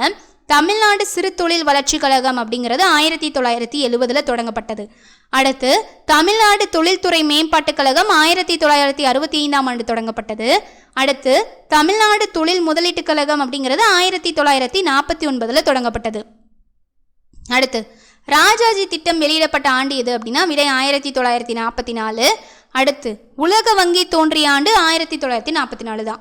அடுத்து பெரியார் ஜஸ்டிஸ் கட்சியை திராவிட கழகமாக மாற்றிய ஆண்டு எது அப்படின்னாலும் 1944 தான். இப்போ என்ன தெரியுது? ராஜாஜி திட்டம், உலக வங்கி, பெரியார் ஜஸ்டிஸ் கட்சி, இது எல்லாமே 1944. பெரியார் ஜஸ்டிஸ் கட்சியுமே திராவிட கழகமாக எப்போ மாறி இருக்கு? இந்த 1944 தான். அடுத்து ஐநா சபை எந்த ஆண்டு தொடங்கப்பட்டதுன்னா 1945 இம்பார்ட்டன்ட். அடுத்து இந்திய வேலைவாய்ப்பு அலுவலகம் தொடங்கப்பட்ட ஆண்டு எது அப்படின்னாலும் 1945. இது வரிசையாக வரும் பாருங்க, இயர் வைஸாக வரும். ஸோ நல்லா நோட் பண்ணிக்கோங்க. இந்திய ஐக்கிய நாடுகள் சபையில் உறுப்பினராக இணைந்த ஆண்டு எது? விடை 1945. இந்தியா ஐக்கிய நாடுகள் சபையில் போய் உறுப்பினராக எப்போ இணைஞ்சிருக்கு? ஃபஸ்ட்டு 1945 இணைஞ்சிருச்சு. அடுத்து சென்னை அரசு இசைக்கல்லூரி தொடங்கப்பட்ட ஆண்டு எது அப்படின்னாலும் விடை 1945. அடுத்து 1946 பாருங்க. யுனிசெஃப் எந்த ஆண்டு நிறுவப்பட்டதுன்னா 1946. கடைசியாக காந்தி தமிழகம் வந்த ஆண்டு எது அப்படின்னாலும் விடை 1946. அடுத்து ஜெனீவாவில் உலகதர அமைப்பு துவங்கப்பட்ட ஆண்டு எது அப்படின்னா விடை 1947. அடுத்து கிரிப்ஸ் குழு இந்தியாவிற்கு எப்போது வந்தது அப்படின்னா 1942. இது எல்லாமே ஆண்டுகள் பார்த்துக்கிட்டு இருக்கோம். ரொம்ப ரொம்ப இம்பார்ட்டன்ட். 10ஆம் வகுப்பு புத்தகத்தில் இருக்கக்கூடிய ஆண்டுகள் எல்லாமே. ஸோ நம்ம பார்க்குறது எல்லாமே 10th ஸ்கூல் புக்கில் இருக்கக்கூடியது எல்லாமே சோசியல் சயின்ஸில் இருக்கலாம் கம்ப்ளீட்டாக அந்த வீடியோவில் பார்க்குறோம். ஸோ நல்லா நோட் பண்ணிக்கோங்க. அடுத்து தமிழ்நாட்டில் முதலில் பேருந்துகள் தேசியமயமாக்கப்பட்ட ஆண்டு எது அப்படின்னா விடை 1947. அடுத்து பாருங்க, தேவதாசி முறை ஒழிக்கப்பட்ட ஆண்டு எது? விடை 1948.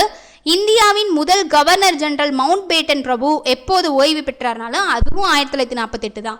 அடுத்து சர்வதேச கடல் அமைப்பு எப்போது உருவாக்கப்பட்டது? விடை 1948. கட்டாய கல்வி அறிமுகம் செய்யப்பட்ட ஆண்டுனா 1949. திமுக தோற்றுவிக்கப்பட்ட ஆண்டு 1949. அடுத்து இந்திய ரிசர்வ் வங்கி இந்திய அரசால் எடுத்துக்கொள்ளப்பட்ட ஆண்டு இது? விடை 1949. தேசிய அருங்காட்சியகம் டெல்லியில் தொடங்கப்பட்ட ஆண்டு எதுனா? விடை 1949.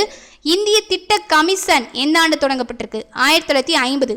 ஒரு ஆலோசனை அமைப்பாக செயல்படும் இந்திய திட்டக்குழு அமைக்கப்பட்ட ஆண்டு? விடை 1950. அன்னை தெரசா மிஷனரிஸ் ஆஃப் சாரிட்டி நிறுவப்பட்ட ஆண்டு எது? விடை 1950. அதே போல் எல்ஐசி தொடங்கப்பட்ட ஆண்டு எப்போன்னு கேட்டாங்கனாலும் 1950 தான். முதல் அரசியல் சட்ட திருத்தம் நடைபெற்ற ஆண்டு எது அப்படின்னா ஃபர்ஸ்ட் 1951 தான். ஆசிய விளையாட்டுப் போட்டி தொடங்கப்பட்ட ஆண்டு? விடை 1951. முதல் அரசியலமைப்பு சட்ட திருத்தம் எந்த ஆண்டு தோற்றுவிக்கப்பட்டது? விடை 1951. சமுதாய வளர்ச்சி திட்டம் தொடங்கி வைக்கப்பட்ட ஆண்டு எது அப்படின்னா? விடை 1952. தேசிய வளர்ச்சி குழுவை நேருவின் அரசு எப்போது ஏற்படுத்தியது? விடை 1952. குடும்ப கட்டுப்பாட்டு திட்டம் இந்தியாவில் அறிமுகப்படுத்தப்பட்ட ஆண்டு எது அப்படின்னா? விடை 1952. முதல் பொது தேர்தல் எப்போது நடந்ததுன்னா அதுவும் 1952 தான். அடுத்து ஆந்திர மாநிலம் எந்த ஆண்டு உருவானது? 1953. குடும்ப நலத்திட்ட கொள்கை இந்திய அரசால் அறிவிக்கப்பட்ட ஆண்டு எது அப்படின்னா? 1953. குலக்கல்வி முறையை ராஜாஜி கொண்டு வந்த ஆண்டு எது? விடை 1953. ராஜாஜி சுதந்திர கட்சியை தொடங்கிய ஆண்டு? விடை 1954. குலக்கல்வி திட்டம் ஒழிக்கப்பட்ட ஆண்டு? விடை 1954. தமிழகத்தில் பள்ளிகளில் இலவச மதிய உணவு திட்டம் எந்த ஆண்டு கொண்டு வரப்பட்டதுன்னா? விடை 1955. தமிழ்நாடு குத்தகைதாரர் பாதுகாப்பு சட்டம் இயற்றப்பட்ட ஆண்டு? விடை 1955. அதே போல அத்தியாவசிய பொருட்கள் சட்டம் அப்படின்னு கேட்டாங்கனாலும் 1955. அடுத்து எப்போது குடியுரிமை சட்டம் இயற்றப்பட்டதுன்னா 1955. இந்த திருமண சட்டம் கொண்டு வரப்பட்ட ஆண்டும் 1955 தான். அடுத்து இம்பீரியல் பேங்க் எந்த ஆண்டு தேசியமயமாக்கப்பட்டு எஸ்பிஐ என அழைக்கப்பட்டதுன்னா அதுவும் 1955. ஆவடியில் எந்த ஆண்டு காங்கிரஸ் மாநாடு நடந்ததுன்னா 1955 தான். அடுத்து கன்னியாகுமரி எந்த ஆண்டு தமிழ்நாட்டுடன் இணைந்தது அப்படின்னா 1956 நவம்பர் 1 இணைஞ்சிருக்கும். அடுத்து ஒலிம்பிக் போட்டிகள் முதலில் தொலைக்காட்சிகளில் ஒளிபரப்பான ஆண்டு எது? விடை 1956. இந்து வாரிசுரிமை சட்டம் கொண்டு வரப்பட்ட ஆண்டு எது? விடை 1956. மாநில வர்த்தக நிறுவனம் அமைக்கப்பட்ட ஆண்டு எது? 1956. ஸோ இயர் வைஸாக அப்படியே வரிசையாக நம்ம பார்த்தாச்சு. ஓகேவா? ஸோ 10th சோசியல் இருக்கக்கூடிய ஆண்டுகள் எல்லாம் பார்த்தாச்சு. அடுத்து வைகை ஆற்றங்கரையில் அமைந்துள்ள தொல்லியல் இடம் எது அப்படின்னா கீழடி. ராஜஸ்தானில் உள்ள பாகேர் ஒரு கற்கால இடம். அடுத்து சமண சமயத்தின் 23வது தீர்த்தங்கரை யார் அப்படின்னா பார்சுவநாதர். ராவி ஆறு வேத காலத்தில் எப்பெயரால் அழைக்கப்பட்டது அப்படின்னா பர்சுனி. இதெல்லாம் கொஞ்சம் எக்ஸ்ட்ரா இன்ஃபர்மேஷன் தெரிஞ்சுக்கோங்க. அடுத்தது சம்யாக் தர்சனா என்பது ஒரு நன்னம்பிக்கை அப்படின்னு சொல்லுவாங்க. அர்த்த சாஸ்திரம் என்ற நூலை இயற்றியவர் கௌடல்யர். ஓகேவா? புத்த சமய வரலாறு என்ற நூலை எழுதியவர் தாராநாத். பிரயாகை இன் நவீன பெயர் என்ன அப்படின்னு கேட்டால் அலகாபாத். குசானர்கள் இந்தியாவில் எந்த சமூக பிரிவை சார்ந்தவர்கள்? விடை யுவேட்சி. கனிஷ்கரின் 2வது தலைநகரம்? விடை மதுரா. அலெக்சாண்டரின் படையெடுப்பின் போது மகதத்தை ஆட்சி செய்த மன்னர்? விடை மகாபத்மநந்தர். சுங்கம் தவிர்த்த சோழன் என்று அழைக்கப்படுவது யாரு? முதலாம் குலோத்துங்கன். தியாக சமுத்திரன் அப்படின்னு சொல்லி விக்ரம சோழனை சொல்லுவாங்க. அடுத்து திருநீற்று சோழன் அப்படின்னா 2ஆம் குலோத்துங்கன். முத்தமிழுக்கு தலைவன் அப்படின்னா 2ஆம் ராஜராஜன். எம்மண்டலமும் கொண்டருளிய முதலாம் ஜனவர்மன் சுந்தர பாண்டியன். ஓகேவா? முதலாம் ஜனவர்மன் சந்திர பாண்டியனை சொல்லுவாங்க. அடுத்து திரமிலா சங்கத்தை நிறுவியவர் வஜ்ரநந்தி. யாருடைய காலத்தில் முதல் சுதந்திர போர் அதாவது 1857 அல்லது சிப்பாய் கழகம் நடைபெற்றது அப்படின்னா கானிங் பிரபு. வேலூர் கழகம் துவங்கிய நாள் அப்படின்னா ஜூலை 10, 1806. இது ரொம்ப ரொம்ப இம்பார்ட்டன்ட். இப்போ 1806 ஜூலை 10. ஒழுங்குமுறை சட்டம் வாரன் ஹேஸ்டிங்ஸ். ஓகேவா? ஒழுங்குமுறை சட்டம் அப்படிங்கிறது வாரன் ஹேஸ்டிங்ஸால கொண்டு வரப்பட்டது. அடுத்து நிலையான நிலவரி திட்டம் பெர்மனன்ட் லேண்ட் ரெவன்யூ செட்டில்மெண்ட் அப்படின்னு சொல்லுவாங்க. அது காரன் வாலிஸ் பிரபுவால் கொண்டு வரப்பட்டது. துணைப்படை திட்டம் அதாவது சப்சிடியரி அலையன்ஸ் இது வெல்லஸ்லி பிரபுவால் கொண்டு வரப்பட்டது. அடுத்து ஒத்துழைமை இயக்கத்தின் போது நான் கோஆப்ரேஷன் மூமெண்ட் இருக்கு இல்லையா, அதாவது MK காந்தி துறந்த பட்டம் என்ன துறந்தார்? நம்ம ப்ரீவியஸாகவே பார்த்தோம். கைசர் ஜி ஹிந்த் அப்படின்னு பார்த்தோம் இல்லையா, அதுதான். அடுத்து நீதி கட்சியின் தாரக மந்திரம் அல்லது முழக்கம் என்ன அப்படின்னா, அனைவருக்கும் நீதி, எவருக்கும் அநீதி இல்லை. Justice for all and injustice to none. அதாவது அனைவருக்கும் நீதி கிடைக்கணும், எவங்களுக்கும் அநீதி கிடைக்கக்கூடாது அப்படிங்கிறது தான். அடுத்து, இந்திய தேசிய காங்கிரசின் முதல் மாநாட்டில் கலந்து கொண்ட பிரதிநிதிகள் எத்தனை பேர் அப்படின்னா 72. இதுவே தண்டி யாத்திரை எத்தனை பேரோட நடந்துச்சு அப்படின்னு கேட்டால் 78. ஒரே சமயம், ஒரே ஜாதி, ஒரே கடவுள் என்று அறை கூவியது விடை நாராயணகுரு. அவர் தான் அப்படி சொன்னார். அடுத்து புனைப்பெயர்களும் இயற்பெயர்களும் பாருங்க, ஐயனம் ரிலேட்டடா. ஸோ ரொம்ப ரொம்ப இம்பார்ட்டன்ட் 10th சோசியல் சயின்ஸில் இருக்கக்கூடியது. பாருங்க, பஞ்சாப் சிங்கம் என்று அழைக்கப்படுபவர் யாருன்னா லாலா லஜபதி ராய். வங்க சிங்கம் அப்படின்னா நேதாஜி. தென்னாட்டு சிங்கம் அப்படின்னா முத்துராமலிங்க தேவர். மராத்திய சிங்கம் அப்படின்னா சிவாஜி. சிவகங்கை சிங்கம் அப்படின்னா சின்னமருது. தென்னிந்திய சிங்கம் அப்படின்னா விஜய ராகவாச்சாரியார். தென்னாட்டு காந்தி அண்ணா. தமிழ்நாட்டு காந்தி திருவிக்கா. கருப்பு காந்தி காமராஜர். எல்லை காந்தி அப்படின்னா கான் அப்துல் காபர் கான். இதெல்லாம் கொஞ்சம் எக்ஸ்ட்ராவும் இருக்கும், தெரிஞ்சுக்கோங்க எந்தெந்த பேரால் அழைக்கப்படுறாங்கன்னு. அடுத்து பச்சை காந்தி குமரப்பா. அடுத்து மதுரை காந்தி அப்படின்னா சுப்பராமன், NMR சுப்பராமன். அடுத்து திருக்குறள் பற்றி கொஞ்சம் எக்ஸ்ட்ரா தெரிஞ்சுட்டு போயிடலாம். இதில் இடையில தெரிஞ்சுக்கோங்க, திருக்குறளில் தமிழ் என்ற சொல் பயன்படுத்தவே கிடையாது. அடுத்து திருக்குறளில் உள்ள மொத்த எழுத்துக்கள் வந்து பார்த்திங்கன்னா 42,194 இருக்குது.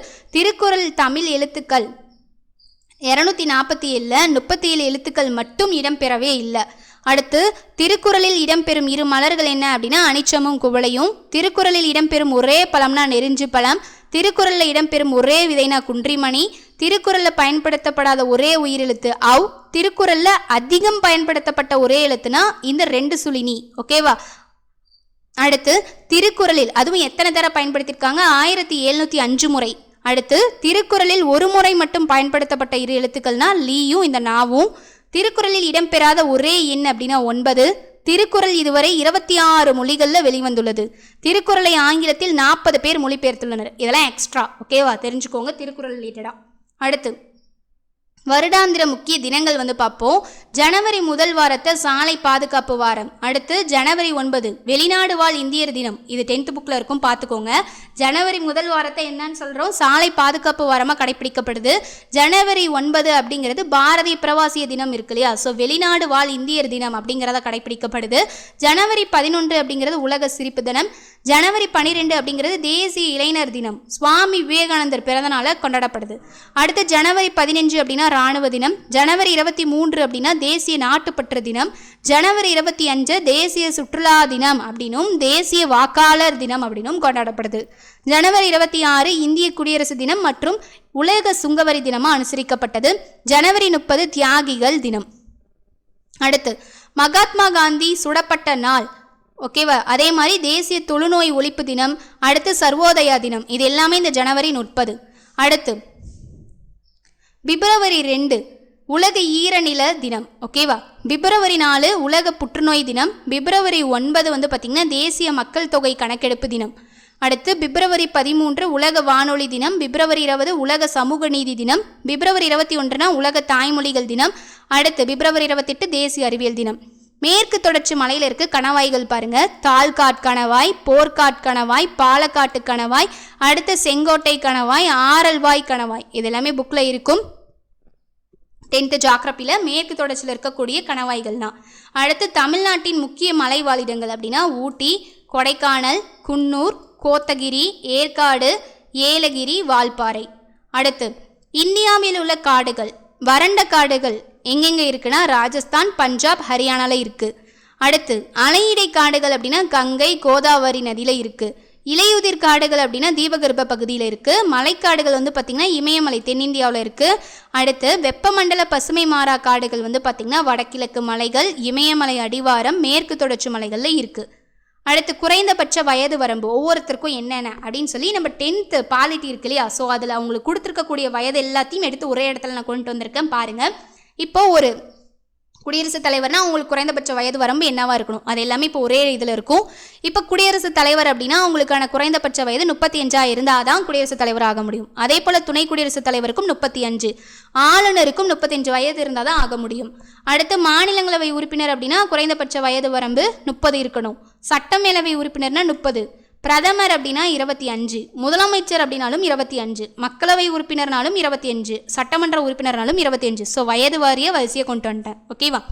அடுத்து ஹிஸ்டரி ரிலேட்டடாக பாருங்க. வெள்ளி நாணயங்களை வெளியிட்ட குப்த மன்னர். விடை 2ஆம் சந்திரகுப்தர். சென்னை அருங்காட்சியகம் உருவாக்கப்பட்ட ஆண்டு 1851.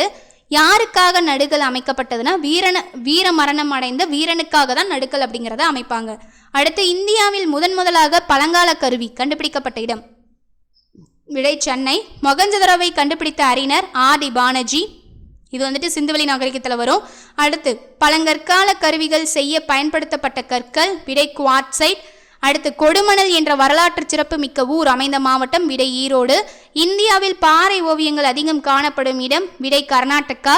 சித்தன் வாசல் குடைவரை கோவில் இருக்கும் இடம். ஏழடிப்பட்டம். அடுத்து இந்திய தொல்பொருள் ஆய்வுத்துறை தொடங்கப்பட்ட ஆண்டு. விடை 1861. சமண முனிவர்கள் தங்கும் இடத்தை புகழூர் கல்வெட்டு எவ்வாறு குறிப்பிடுகிறது அப்படின்னா அருபித்தகல். அசோகரின் கல்வெட்டுக்கள் எவ்வடிவ எழுத்து முறையில் எழுதப்பட்டுள்ளன அப்படின்னா விடை கரோஸ்டிலிபி. அடுத்து ராமடங்கா எனப்பட்ட தங்க நாணயங்களை வெளியிட்ட அரசு விஜயநகர பேரரசு. வடக்கில் தோன்றிய சமண சமயம் அதாவது சைனம் கிபி 3ஆம் நூற்றாண்டில் சந்திரகுப்தன் காலத்தில் யாரால் தமிழகத்திற்கு வந்தது அப்படின்னா விடை பத்திரபாகு. இவர் ஒரு சமண துறவி. இரும்பு கால வாழிடமும் ஈச சின்னங்களும் அருகருகே அமைந்துள்ள இடம். விடை பையம்பள்ளி. அடுத்து பல்தொல் சின்னங்களை கண்டுபிடித்த பள்ளி ஆசிரியர்கள் அமைப்பு. விடை தகடூர் வரலாற்று பேரவை. பழங்கால கருவிகள் செய்யப்பட்ட தொழிற்கூடமாக அகலாய்வு ஆய்வில் கண்டறியப்பட்ட இடம் வந்து பார்த்திங்கன்னா அத்திரம்பாக்கம். அடுத்து சோழர் கால ஆட்சியில் வழக்கத்தில் இருந்த பொற்காசு. விடை நீலிக்காசு. அரிக்கமேட்டு அகழ்வாராய்ச்சியில் கிடைத்த நாணயங்கள் எந்த நாட்டு நாணயங்கள் அப்படின்னா விடை ரோமாபுரி. ஓகே கைஸ், இந்த வீடியோவில் கம்ப்ளீட்டாக நம்ம வந்து 10th சோசியல் புக்கையும் ப்ளஸ் எக்ஸ்ட்ரா கொஞ்சம் நிறைய இன்ஃபர்மேஷனும் வந்து எக்ஸாம் ரிலேட்டடாக வந்து தெரிஞ்சுக்கிட்டாச்சு.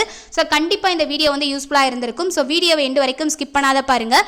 இந்த வீடியோ பிடிச்சிருந்து அப்படின்னா லைக் பண்ணுங்கள். இந்த மாதிரி நிறைய டிஃப்ரெண்ட்டான வீடியோஸ் வந்துட்டு பார்க்கலாம். உங்களுக்கு எந்த மாதிரி வேணும் அப்படிங்கிறதையும் கமெண்ட் செக்ஷனில் சொல்லுங்கள்.